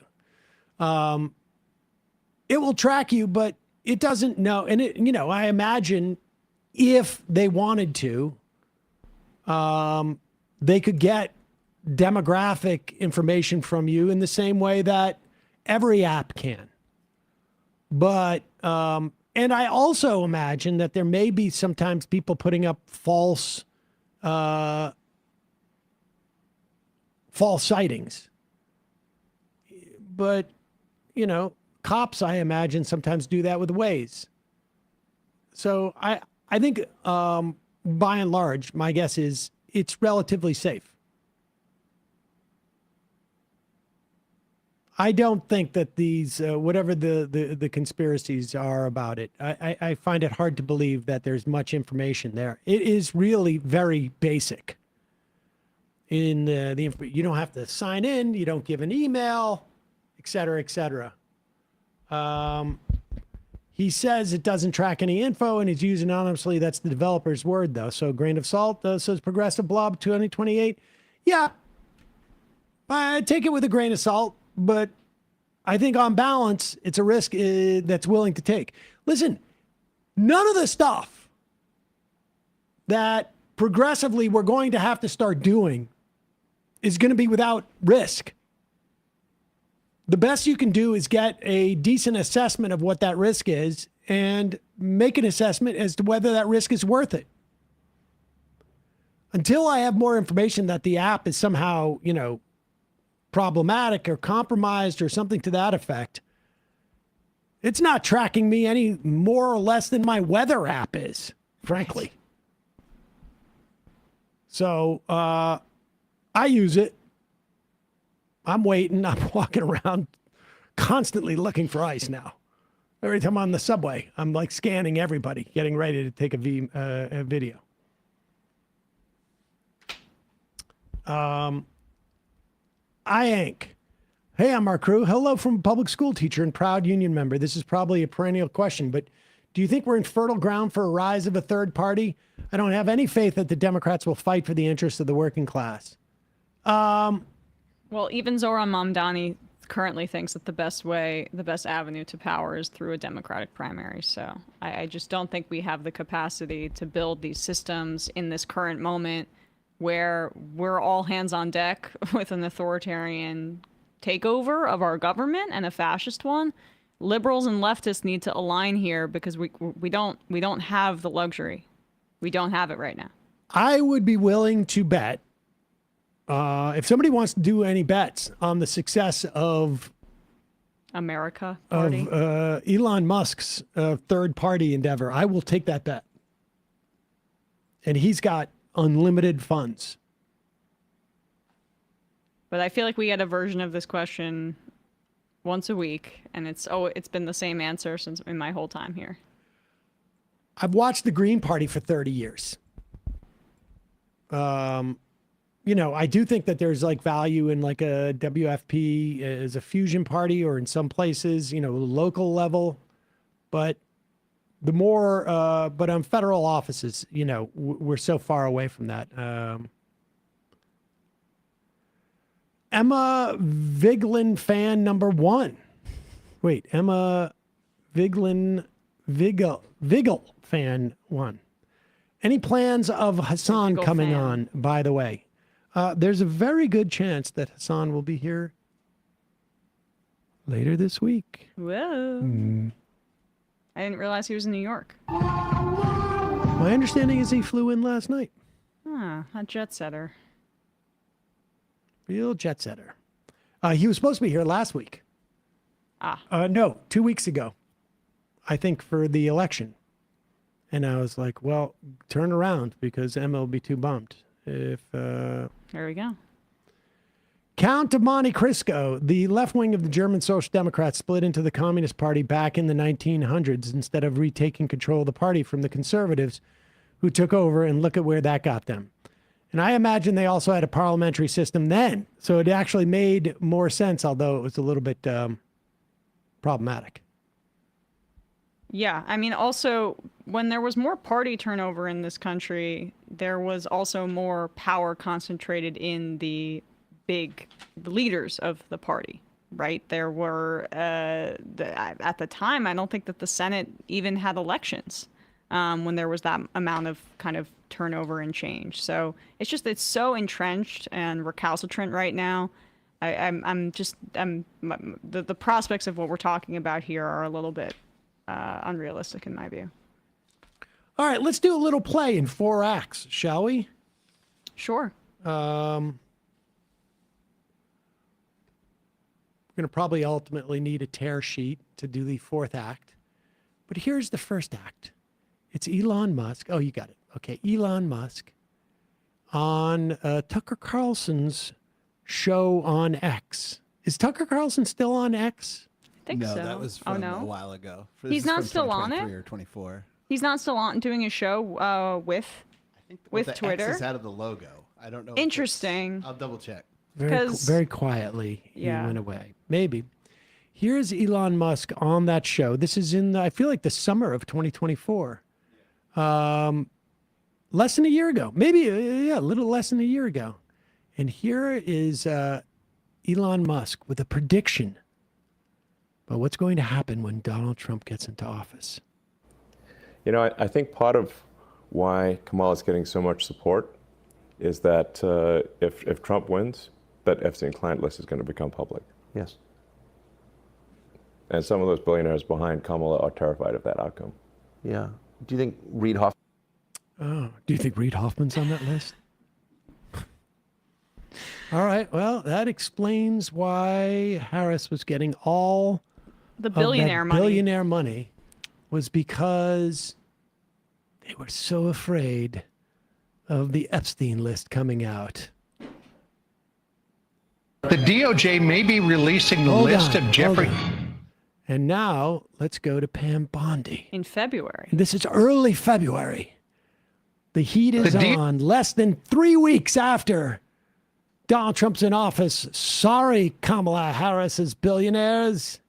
Your day is about to end or come up or whatever. The DOJ may be releasing the list of Jeffrey Epstein's clients. Will that really happen? It's sitting on my desk right now to review. That's been a directive by President Trump. I'm reviewing that. I'm reviewing JFK files, MLK files. That's all in the process of being reviewed because that was done at the directive of the president from all of these agencies. So have you seen anything that you said, oh my gosh? Not yet. Okay. Well, we'll check back with you. All right. Well, let's check back with her and see if there's anything there. Didn't like Kash Patel and somebody else go on somewhere? And Dan Bongino, I believe. yeah. Do we have another clip? We have another clip of Pam Bondi, right? This is 21. This is on Sean Hannity's show. This is just 3 weeks later in February. But yeah, Kash Patel went out and said nothing to see here, basically. Oh, he killed himself. He killed himself. He killed himself. Wait. You're ruining the I didn't narrative. know. Oh. It's a 4-part narrative. This I'm is sorry. number 3. I'm sorry. Pam Bondi.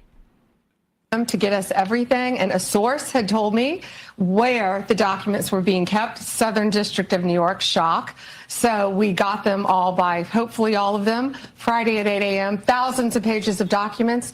I have the FBI going through them, and Kash is also, now that we have Kash here, it's a game changer, of course, and Kash is going to, Director Patel, is going to get us a detailed report as to why the FBI withheld all of those documents. Okay, I want to be clear because I think people got frustrated because they were expecting more. You were expecting more. Pause it now and you for a didn't second. find out less than 24 hours before the release. Pause it for a second. Now, understand, he's referring to the big show that the Trumpistas put on with their binders. Remember Mike Cernovich and Laura Loomer coming out of the White House with the binders saying, look at these documents we have. And they were actually just documents that were already made public and even more redacted than the first time that they were made public. We've got this new binders with even more redaction. But here she is. Here's Hannity talking about the frustration. Remember, this is all the way back in February when all of the lunatic Trumpy people were really jazzed about the Epstein files because it was going to show the one world cabal and the Clintons and all the scumbags. And then at one point, people started realizing, wait, what if Trump's in there? Because he was his best friend. Go ahead. You were expecting more, and you didn't find out less than 24 hours before the release. You got a whistleblower that confirmed that there were way more documents that they were supposed to turn over, and then you found out just before that. Well, sure. And you're looking at these documents going, these aren't all the Epstein files. You know, there were flight logs, there were names and victims' names. And we're going, where's the rest of the stuff? And that's what the FBI had turned over to us. And so a source said, whoa, all this evidence is sitting in the Southern District of New York. Yep. So based on that, I gave them the deadline, Friday at 8, a truckload of evidence arrived. It's now in the possession of the FBI. Kash is going to get me and himself, really, a detailed report as to why all these documents and evidence had been withheld. And, you know, we're going to go through it as fast as we can, but go through it very cautiously to protect all the victims of Epstein, because there are a lot of victims. Well, you had identified in phase 1 over 254. Okay. Now, is that the only thing that would be redacted? Will everything else be made public that you get in your possession? Yeah, the FBI hasn't had, obviously, they haven't looked at the thousands of pages of documents that they've just received Friday. Yeah. But Kash has a team going through them, and it's always about protecting the victim. But you know what? We believe in transparency, and America has the right to know. The Biden administration sat on these documents. No one did anything with them. And why were they sitting in the Southern District of New York? I want a full report on that. You know, sadly, these people don't believe in transparency, but I think more, unfortunately, I think a lot of them don't believe in honesty. And it's a new day. It's a new administration, and everything's going to come out to the public. The public has a right to know. Americans have a right to know. And that goes the same with the JFK files, RFK files, Martin MLK. Luther King. Yep, absolutely. What are the things that, and maybe some people don't understand the need to redact. In the case of a victim, that should be pretty obvious to Pause people. it for a second. What, you know, I love here is he is about to say, like, well, you're probably going to have to redact the president's name. Like, people don't understand it. Remember when Donald Trump was like, oh, we're going to release the JFK files. Epstein files, yeah, but probably not. Probably not, because you don't want to do that. You don't want to do it because innocent people get injured. The reason the Biden administration didn't release this is because they didn't make it a core campaign promise. They were smart enough to know that actually some of this has like blackmail material, most likely collected via Mossad and stuff like that, that the FBI says we can absolutely not release. So we're not going to make it a campaign issue that we're going to run on. That's why they're in this situation here, is because they can't release this information because it's too juicy, and they're not actually interested in dismantling our security, our national security state. Let's see Hannity sort of like explain why. We understand why victims would have to be redacted, but why would you ever redact perpetrators? And maybe some people don't understand the need to redact. In the case of a victim, that should be pretty obvious to people. What are the other things that maybe you'd have to redact? Well, national security? No, of course. National security, some grand jury information, which is always going to be confidential. But we'll see. Let's look through them as fast as we can, get it out to the American people, because the American people have a right to know, not only on that, but on Kennedy, on Martin Luther King, on all of these cases that the Biden administration has just sat on for all these years. So yeah, it's really, it's not sad, it's infuriating that these people thought that they could sit on this information, but they can't. It's a new day. Let's see. It's a new day. What is the information that the Biden people have been sitting on? What is the refusal to tell the truth that the Biden people have been sitting on? Oh, what's this? Oh, exclusive. DOJ FBI conclude Epstein had no client list, died by suicide. Oh. Let's scroll up a little bit. This is a memo, apparently, that has been leaked to Axios. Now, again, Axios is not too dissimilar from Politico in that when stuff gets leaked to them, it's always for a reason.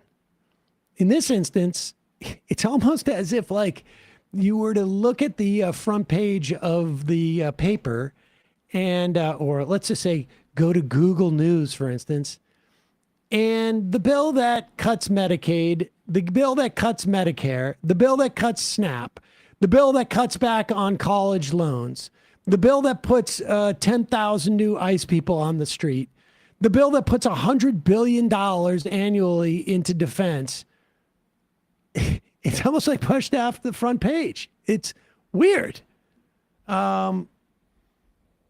Somebody leaked this, that the Justice Department and the FBI have concluded they have no evidence that convicted sex offender, disgraced financier Jeffrey Epstein blackmailed powerful figures, kept a client list, or was murdered, according to the memo obtained by Axios.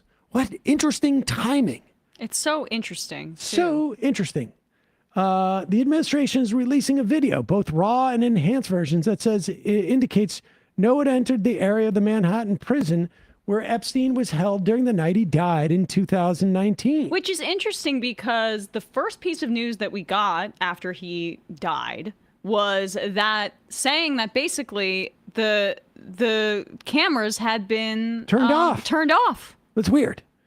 The findings represent the first time Trump's administration officially contradicted conspiracy theories about Epstein's activities and death. Theories that had been pushed by FBI's two top officials before Trump appointed them to the Bureau. That being Cash and Dan Bongino. They were among those in MAGA world who questioned the official version of how Epstein died. They have since said Epstein killed himself. Which also is still possible. The question is, how did he have the means to do that? Like, it doesn't necessarily need to have been a murder or a hit. It could have been, you know what you've got to do. Here are the materials. Here's where these cameras are turned off, X, Y, and Z. And in that clip, she said that they had truckloads of evidence and referred to the February one, where she said that the list was on her desk. But now they're claiming publicly that there's no list. So which one is it? Donald Trump was quoted in New York Magazine in 2002. I've known Jeff for 15 years. Terrific guy. He's a lot of fun to be with. It is even said that he likes beautiful women as much as I do, and many of them are on the younger side. Then you have audio of Epstein saying Trump and claiming before his death that they were best friends. Well, I mean, a lot of people probably say that about Donald Trump. By the way, who was president when Jeffrey Epstein died? It must have been Biden. No. What? That's weird. It was Trump. It was Trump. Pam Bondi, Julie K. Brown, who's like the investigative reporter down in Florida that uncovered a lot of this, tweeted back in February around this time. It's interesting to note that Pam Bondi was Florida's attorney general from 2011 to 2019, a period of time when Jeffrey Epstein's plane records became public, victims' lawsuits were filed, and a lot of new evidence against Epstein surfaced. So questions should be asked about why she didn't take up the case or launch a probe when she was attorney general of Florida. That is so strange.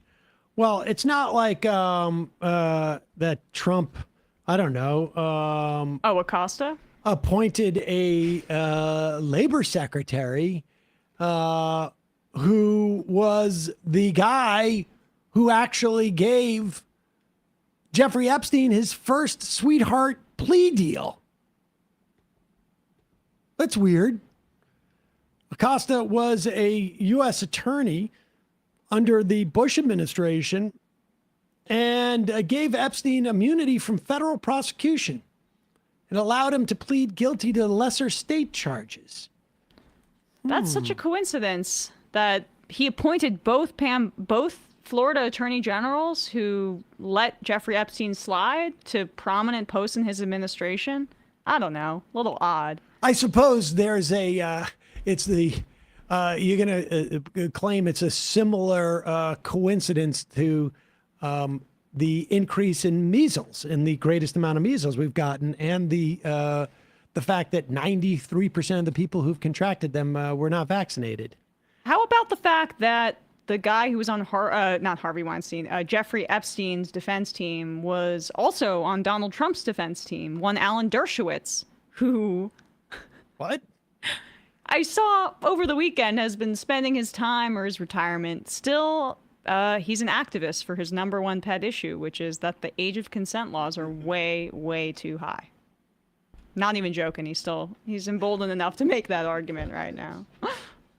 Wow. He kept his underwear on. Wait, what was that? Yes, that's his claim about his massages with Epstein, is that he kept his underwear on. Well, Trump wished Ghislaine Maxwell I don't know. well. I don't know. I recently bought this completely not appropriate. I mean, not related to this, but I recently my favorite pair of underwear company. They've run out of underwear, so I had to buy a new one. It was like a British brand, and it is the first pair of underwear I've owned where it does not have like a hole in the front so that you can urinate. And I don't know why that comes to mind when Alan Dershowitz says I kept my underwear on. Oh.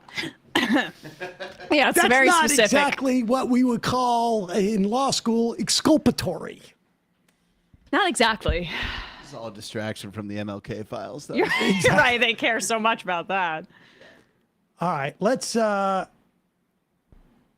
see here. Yes. Let's take a couple of phone calls, shall we? The number is 646-257-3920. 646-257-3920 is the number. Lastly, let's get to this. you'll recall that on April 2nd, was it, or April 1st? What was that day called? Liberation Day, where Donald Trump announced that he was imposing completely bat crap crazy tariffs on a whole array of countries in the world, even some countries that don't even trade with us, even some that were only populated by penguins. Based on like a trade deficit algorithm formula that it was so dumb that even I, horrible at math, could tell how stupid it was. Don't be an egghead. We did it because it was necessary. And then they had all the countries in the world were lining up, hundreds of countries. Please, Mr. President, make a deal with me. Make a deal with me. And I picked out, and it turned out like there were only 2 deals to be made, one with Vietnam and one with England, and they were very small bore deals. Okay, then there's going to be a new deadline for everybody. July 9th. We're going to do it on July 9th. No extensions. You better come begging to me. Apparently 100 of those countries could not find the U.S. government's email because they haven't heard from 100 of the governments. But the other 100, they've contacted us. They're begging us for a deal. Scott, go on CNN and talk about it. President Trump gave countries a 90-day pause on the sweeping tariffs he put in place back in April. That pause ends in 3 days. What happens on Wednesday? We'll see. I'm not going to give away the playbook because we're going to be very busy over the next 72 hours. President Trump's going to be sending letters to some of our trading partners saying that if you don't move things along... Hold on. Wait. I'm sorry. I'm confused about what a deadline means. So 6 weeks ago, when they gave the deadline July 9th, he hadn't sent the letter yet saying that this is the deadline. Or, because usually when it's a deadline, you tell people beforehand that it's a deadline. Mm-hmm. Interesting technique here. It's like football. You get 4 downs. So, all right, let's just go back a little bit in this. I'm just trying to figure out the way they're operating. We had a secret deadline. It was just like secret probation. You didn't know the deadline was coming up. And now we're going to tell you that the deadline's about to pass. Saying that if you don't move things along, then on August 1st, you will boomerang back to your April 2nd tariff level. So I think we're going to see a lot of deals very quickly. Pause it. I'm sorry. Go back close to the beginning. Because I thought the July 9th deadline was when we were going to go back and boomerang to Liberation Day. But now, July 9th was the deadline from when we're going to inform you that the boomerang is in 3 weeks. Okay, I get it now. I think I get it. Of course. This is brilliant strategy. Go ahead. Sweeping tariffs. Just take it from there. It's like probably 15 seconds. He put in place back in April.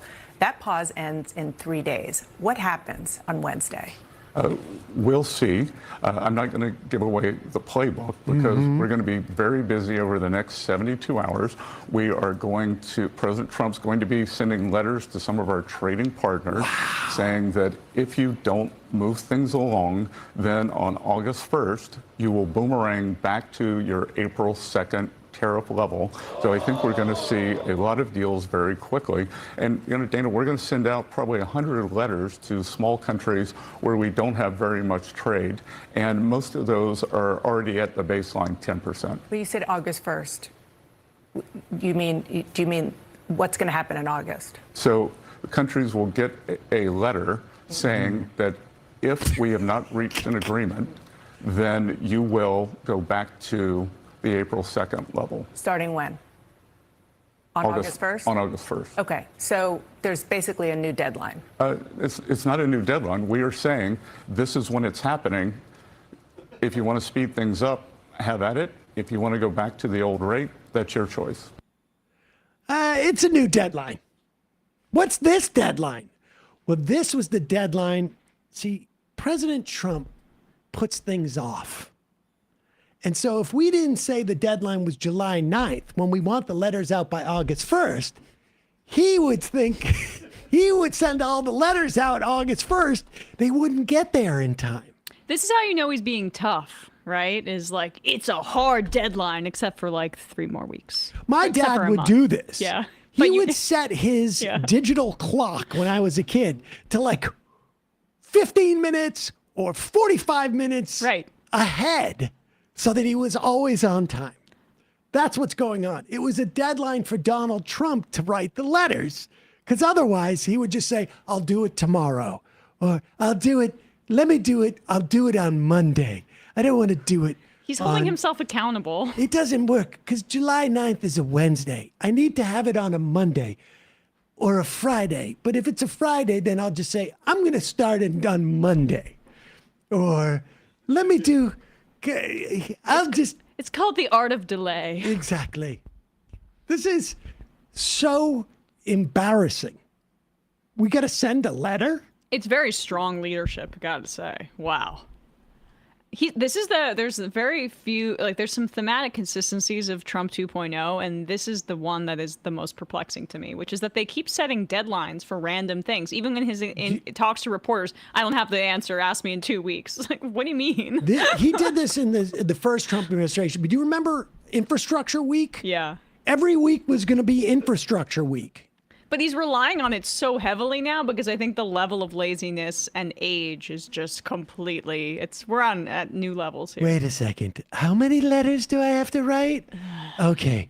I'm not doing that until after July 4th. I'll do it after July 4th. I don't want to do it before. Let me do it after July 4th. I'm too tired. He needs to call up Steve Mnuchin to get that robo-sign technology. I don't. There. Yes. How do I? What? Do it. Okay. Just let's do it in September. I don't want to do it in August. This is insane. The dog days. Calling from a 404 area code. Who's this? Where are you calling from? Hey, this is William calling from Canton, Georgia. William from Canton, Georgia. Welcome to the program. Yeah. Well, thank you. I was thinking, my GPA in high school would have been a lot higher if my English teacher had been as forgiving with deadlines as the Trump administration is.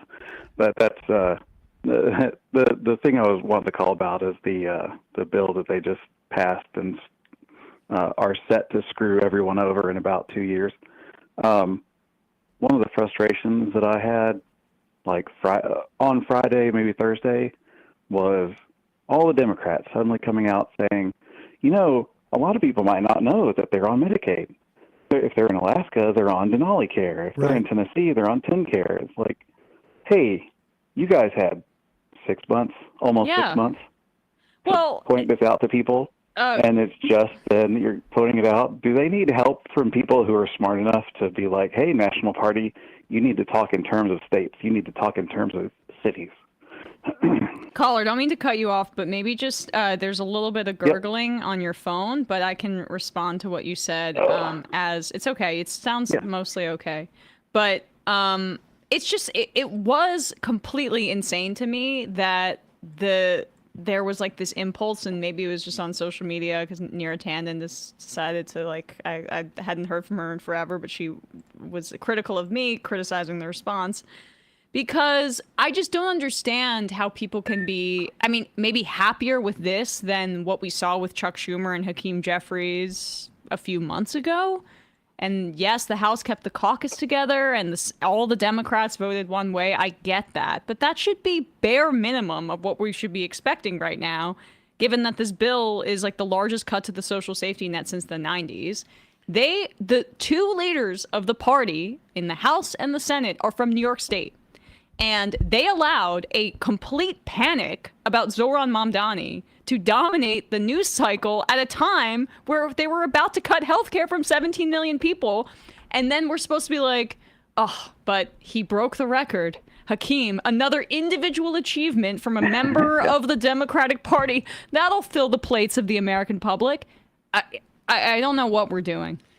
Emma, and You don't it'll wait be a nice second. comfort No, for wait them a when they're. second. Wait a second. You don't understand.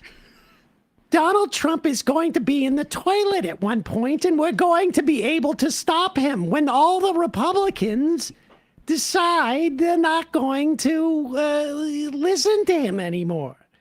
Now, if you will, please, Yeah. caller, I'm going to let you go because I've got a book tour I've got to get to. I appreciate you calling. All right. But there's a book tour. Y'all take it easy. Yeah. I mean, you're focused on keeping the left pro-Israel. That's what we need. Listen, the plan is going exactly as we planned. In February, I said it was just a matter of time until Trump was so weak that all the Republicans will run for him.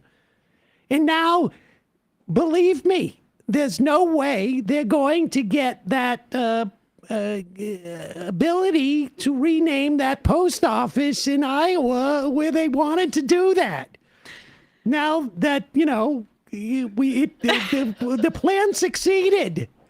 Because Donald Trump is now radioactive, and Yes. they're not going to be able to rename the sporting center in Kansas and in Louisiana. The attempt to rename a highway is not going to go through, and we've successful. We have them just where we want them. That's beautiful. It's worked. It's worked. What more can we do? Yeah. We did exactly what the plan was. Waited. We waited. We waited. I did not take a rest from waiting. You did not? No. So you were laying in the grass, but when I saw your eyes Well- completely closed and your mouth open well- and drooling, you weren't well, sleeping, Chuck? Well, I don't like to lie down in the grass because it's very difficult to get up. But the plan worked. That's it. Success. Did we or did we not break the record for someone talking Yes. in Congress? Yes. Yes. Win. That's a win for us. Yep. What's the longest Donald Trump ever spoke? I'm waiting. Less than 8 hours. We won. We won. We won. Oh, I forgot we were doing a relay race. We did win. We did win. Or it was one of those treading water competitions you used to do at camp. What? I feel like a waiter waiting for your order right now. This is what he's doing. Meanwhile, Hakeem Jeffries is, I'm sorry, this is so shallow, but did you see Ken Klippenstein he posted this photo of him at a park bench, and he's photoshopped it to the point where you can see that he made his hips smaller, and it looks so warped. What's this? I did not see that. This is not worth our time. But I just feel like this is not a serious human being. He's like posing to look like he's got like this cool factor, and you can see that he's made himself thinner from the photo. There it is. Yes. Who's that? That's Hakeem Jeffries. Look at the bench. I'm sorry, you must not know this because look. I don't. Truth be told, look at the bench behind his body. This is like, if you're a millennial girl, everyone's plagued with some of these apps. They're bad for people's body image, and we should delete them. And There's thank some God type that of distortion that's that going part on? of my life is over when I would even consider something like this. But yes, look at the distortion on the bench. He is like focused on looking like I don't know. He's putting out his next album cover. And looking svelte. No. That's Funhouse Park. I forgot. It's where all the light is reflecting all the weird. park benches are svelte. Yeah, or he's like seeing the Matrix or something. It's like Neo. Yeah, right. He's about to get sucked into a black hole, but not yet.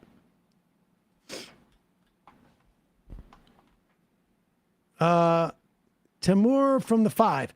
Hello, MR crew. Welcome back, Emma. Sam, your Schumer impression is great, but it can't last more than 5 seconds at a time because it slightly shifts into Jordan Peterson before too long. Well, so doesn't Schumer. Just letting you know, maybe work on it a bit. You know what? Hey. Jesus.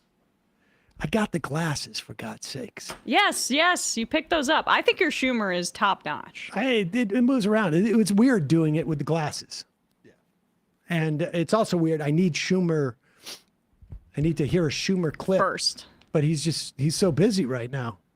We're waiting. He's so busy. We don't have another sound. We will wait. From the Senate. We will wait. Leader. Honestly, I was looking back at a February interview with him from PBS. I'm going to read this quote. This is from an interview with him at PBS in February. Jeff Bennett. I don't know who that guy is. What does the fight look like in 2025? We're going to go after him in every way. And by the way, people who said he'd be shamed and come to the table, that's the exact opposite of what it is. So you can't have it both ways. But I would say this. In 2017, when he was last here, Nancy Pelosi and I said, we're going to go after him on health care. He was very unpopular with that. We're going to go after him on tax breaks for the rich. And then we won the House and we picked up some seats in the Senate in 2018. Same thing's going to happen now. You know, it's funny that Schumer says this in 2025 because wait till he finds out what happened in 2024. Donald Trump won again. And the same thing's going to happen now. And we're going to go after him in so many different ways. We're doing so much better on the social media led by Cory Booker and Tina Smith in our house. The young guns. In February, everybody must have been talking about how Cory Booker and Tina Smith were doing great on social media. Oh my God! I'm sure the MSNBC crowd loved it. Has social media been blown away by this? I didn't realize that. And so we're reaching people who were not reached before. We are mobilizing in New York. They're reaching around the aisle. We're mobilizing in New York. He said this in February. The only mobilization I have seen in New York, in any shape or form, came from the Zohran Mamdani campaign, which Chuck Schumer couldn't have been further away from.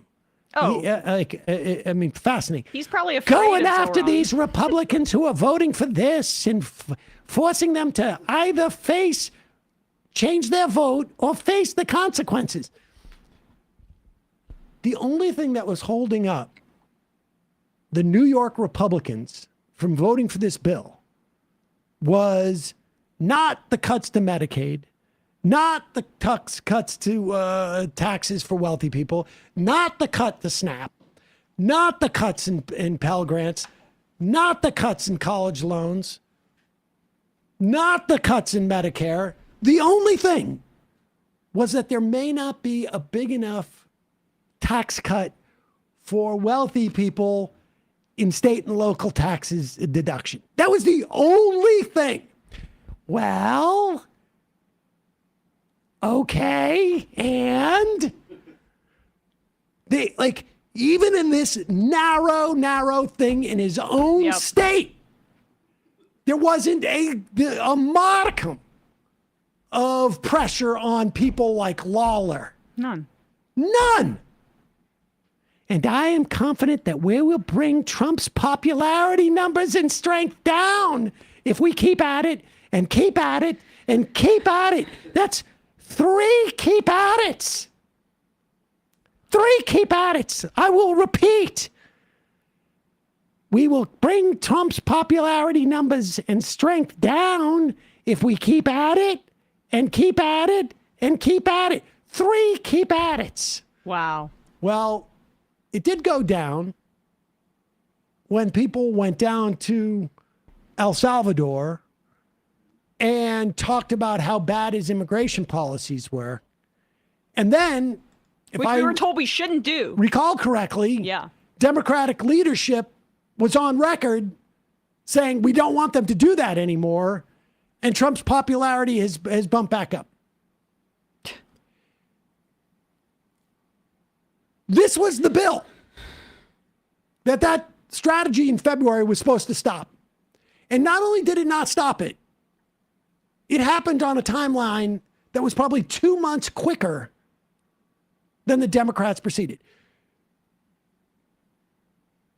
I, Emma, Brian, actually, my 12-year-old son could do what Chuck Schumer did, which is wait, do very little, hope that Donald Trump becomes unpopular, and that the Democrats win in a year and a half from now. Yeah. I mean, just play possum and then electoral success for us, which is all that matters. The destruction in the middle of it. You see, Emma, Yeah. the thing you don't understand, Go lower on the glasses. the thing you can't understand is that you lay and wait. You hide in the grass. And you get very, very quiet. And then you can drift off into a nap. You take a nap. You sleep a little longer. And you wake up and you're groggy. And so you go back to sleep. And then you go back to sleep again. Well, you wait. And so things happen. And then you wait a little more. And then just nature takes its course.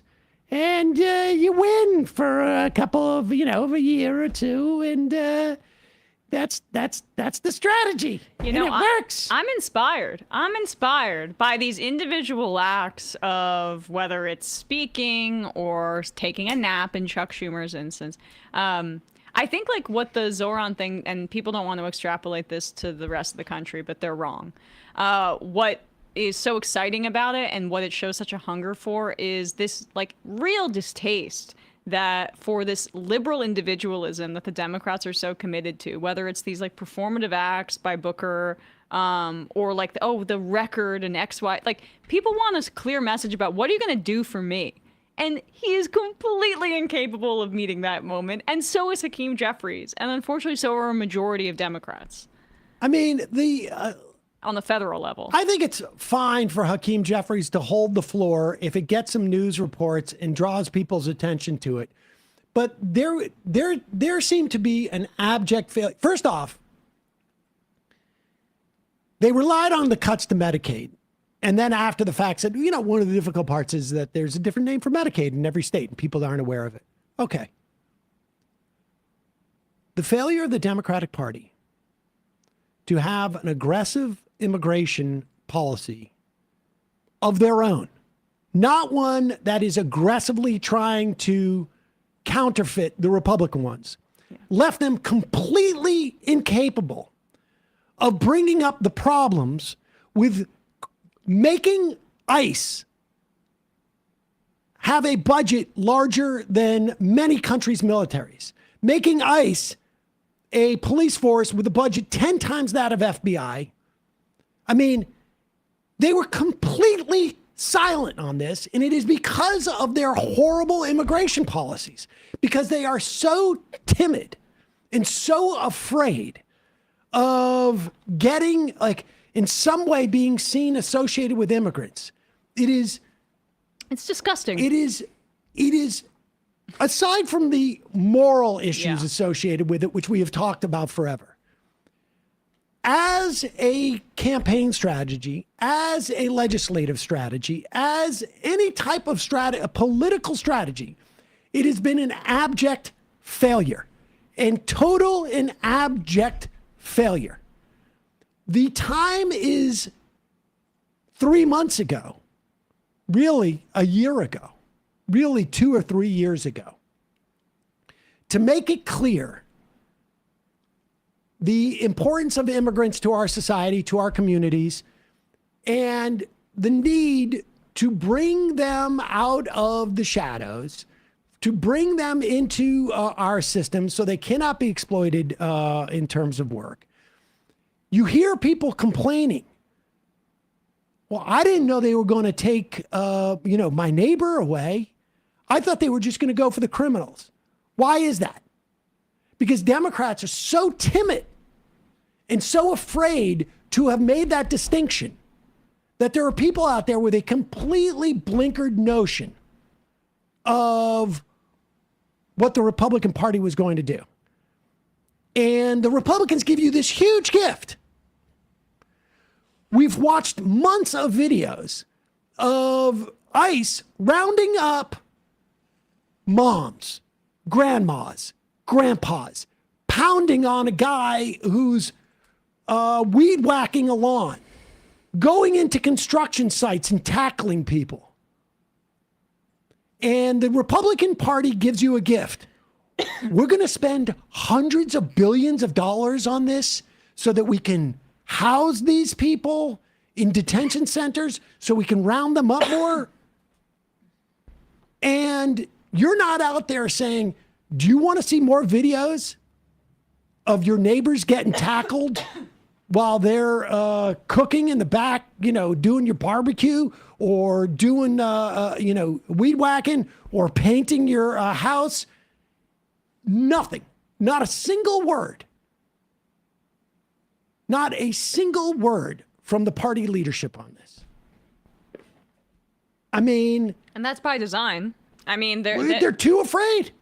But they think that that's the way to win elections, too. It's that's just all they're focused on. Completely failed strategy. As opposed to building a politics of trust with people. Like Joe Scarborough had Tom Suozzi on apparently this morning, and they are like, why can't I sent that clip if you want it, but why can't we find a moderate version of Zoran, AOC, and Bernie Sanders? And like, they're just so flummoxed by this because there's no concept of public service or of politics for regular people that doesn't involve a sort of consultant style manipulation process that they can conceive of. They're so cynical about the rest of the country, about other people, that they only can conceive of politics as ones of, on the Democratic side, at least, of politics of manipulation. They will say Trump won because of immigration, no problem, right? They'll say that no problem. But when you have electoral victories for the left, they're like, oh, why can't we get our own charismatic person that we can pay hundreds of thousands of dollars to put out social media videos, and then we'll be all set. They did. His name was Barack Obama. Well, right. Exactly. Well said. But they're going to keep trying this. And these astroturfed influencer types that are a little younger are not going to have success. I guarantee it. Because it's the policy that's resonating with people. How do you get? Yeah, we'll play. It's 34 seconds. Yeah. And why is it that in the Democratic Party, the three most compelling figures, the mayoral candidate, Bernie Sanders, and AOC, the three most compelling figures since the election have been... Pause it for a second. I'm sorry. Does he not? He can't remember Zohran Mamdani's name, or does he can't say it? I think... benefit of the doubt, he was worried of saying it incorrectly, or it's just him being an asshole. The three most compelling figures since the election have been far left of, let's say, the mainstream of a lot of Americans. Pause it for a second. A mainstream of a lot of Americans. What positions do they have that are inconsistent with the mainstream of the Democratic Party? Every other member of the Democratic Party is out of step where the Democrats are in terms of Israel and Palestine at this point, according to the polling. Yep. What is their positions that are extreme left? I mean, you're talking about three people who are essentially FDR Democrats. That's it. But they have to hide this notion because they're talking about nothing. Why can't moderate Democrats, why can't conservative moderate Democrats like you make that same compelling message? Yeah, so let me... And why is it that... I'd be interested to see what he said. But well, I mean, that's the point, is that... It's the policy. What's the message if it's not oriented towards the policy? Right. But that's what I'm saying. It's they don't view the like, if you just think that the public should take and believe in the Democratic Party because they're not going after Trump on what has been his strongest issue in the polling, and you think that that's the kind of leadership that people are going to respond to, you are getting a marketing strategy at best, or you basically think of the public like sheep at worst. And it's probably a mix of both. And this is the consultant rot from the Democrats, is it makes it so that they don't believe in anything. And people respond to that. They'll vote in a guy that believes in one thing or hammers home one issue, whether it's immigration, just because they think he's sincere about it, over a bunch of people that go with where the wind went. That's probably what the Kamala ads about she's for they, them, and I'm for you. That's probably also what it hit on, was that it made it look like she doesn't believe in anything because she said this in 2020 and now she's saying something different in 2024. Yep. If she had been more consistent on this, and I don't think she had the political talent to pull it off, but there might have been a better chance because you would have still been making your case. There's an authenticity that comes with advocating for working people that you can't manipulate your way out of. Also, a good indicator, if someone's serious on this front, is if they use the phrase middle class versus working people. I've been noticing that much more and more within the Democratic Party kind of responses to this, and it's always the worst Democrats who say the middle class, and the better Democrats who understand the issue that we're facing right now focus on working people. Folks, sadly, our time for phone calls has ended. That sound signifies that our time for phone calls has ended. I'm going to read a couple IMs and get on out of here. Tomorrow, I believe, I'm not going to promise anything because I'm not responsible for this guy. Hassan Piker may be in studio because Brian didn't have enough of a challenge today. Throw it all on my plate. So we're going to have to try and make him figure out how to do one more microphone. Technically 4 more with a guest, too. Yeah, exactly. Texter says, would ESVN ever do a segment on what a POS Bruce Pearl is? I mean, maybe. I don't know if we're doing that right now, so. Tom Cotton's beard. Who is this young woman's voice I keep hearing? Snarkorsky. Hakeem Jeffries. God, that guy should be on municipal zoning committee somewhere, not sycophanting upward to be House Minority Leader. Let's see. Only Sam's. Do you guys think this is a time where permanent residents would be able to vote here in the States after X amount of years living, working? Do I think there's a time? Right now, that would not be on the top of the list of things I would think is going to happen. Do I think there's ever going to be a time? I would like to see. I would be surprised if you were a permanent resident, you wouldn't be able to vote locally in some areas. But also, if you're going to be a permanent resident, let's extend citizenship. Exactly. Zach M., as a closet non-binary person in Chicago burbs who can't drive because of their Tourette's, do you think it's reasonable to want to leave the country? I get my bachelor's in December. I would try to go grad school abroad. As a white, currently mostly male presenting person, I feel like I should leverage my privilege instead of running away. Well, that's a decision for you to make. I saw this really moving depiction of a mother who was Mexican, and her daughter. Basically, she did a news segment, and I think the crew followed her, saying like, she's going to go back to Mexico. They did this whole dinner with her daughter as a family before she moved back there. But it was like, it's not worth it for me to be put in a prison camp. And hopefully we'll wait it out in 4 years. And like, the idea that there are families who are having to make that decision right now should shock your conscience. It's horrible what's happening, particularly in LA right now. You can follow a lot of great groups. I don't have them off the top of my head, but Francesca Fiorentini, friend of the show, has been reposting a lot. Shout out to the folks in Los Angeles doing all that work to protect their neighbors. LA Taco's a good one. There we go. Right. Their social media.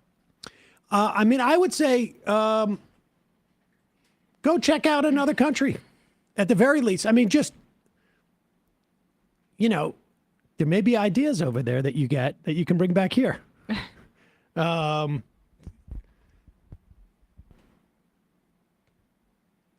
Jenna, okay. No. Jenna. Yeah. Taylor. Well, let's just. Yeah, got it. Talia.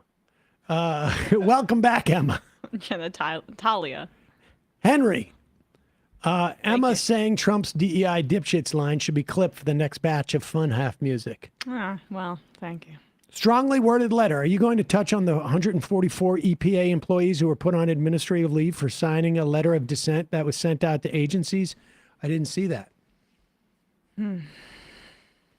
Colt Dog. It was really fun to hear Emma call in hammered. I had fun with it. I was very happy that day, and I celebrated. I celebrated Zoran's victory in the best way I could. Drinks by the pool, drinks by the beach. I got a problem. My What batteries ran out on my iPad. All right, so the final I am of the day.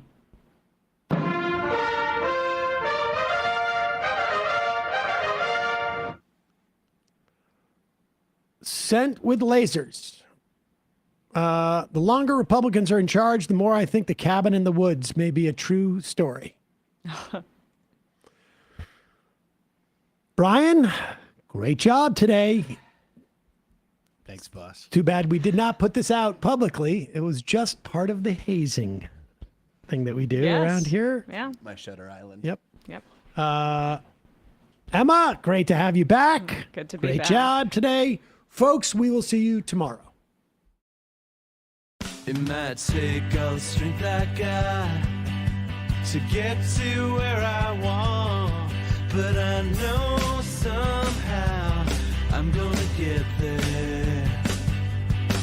I wasn't looking when I just got caught between the truth and the light bar, but finding out won't make me feel any better. Yeah, I know the clock is ticking, but the meds are gonna kick in, and my pilot light shining bright. I get somewhere the choice was made, for the option where you don't get paid, for the road that bends before it finally breaks.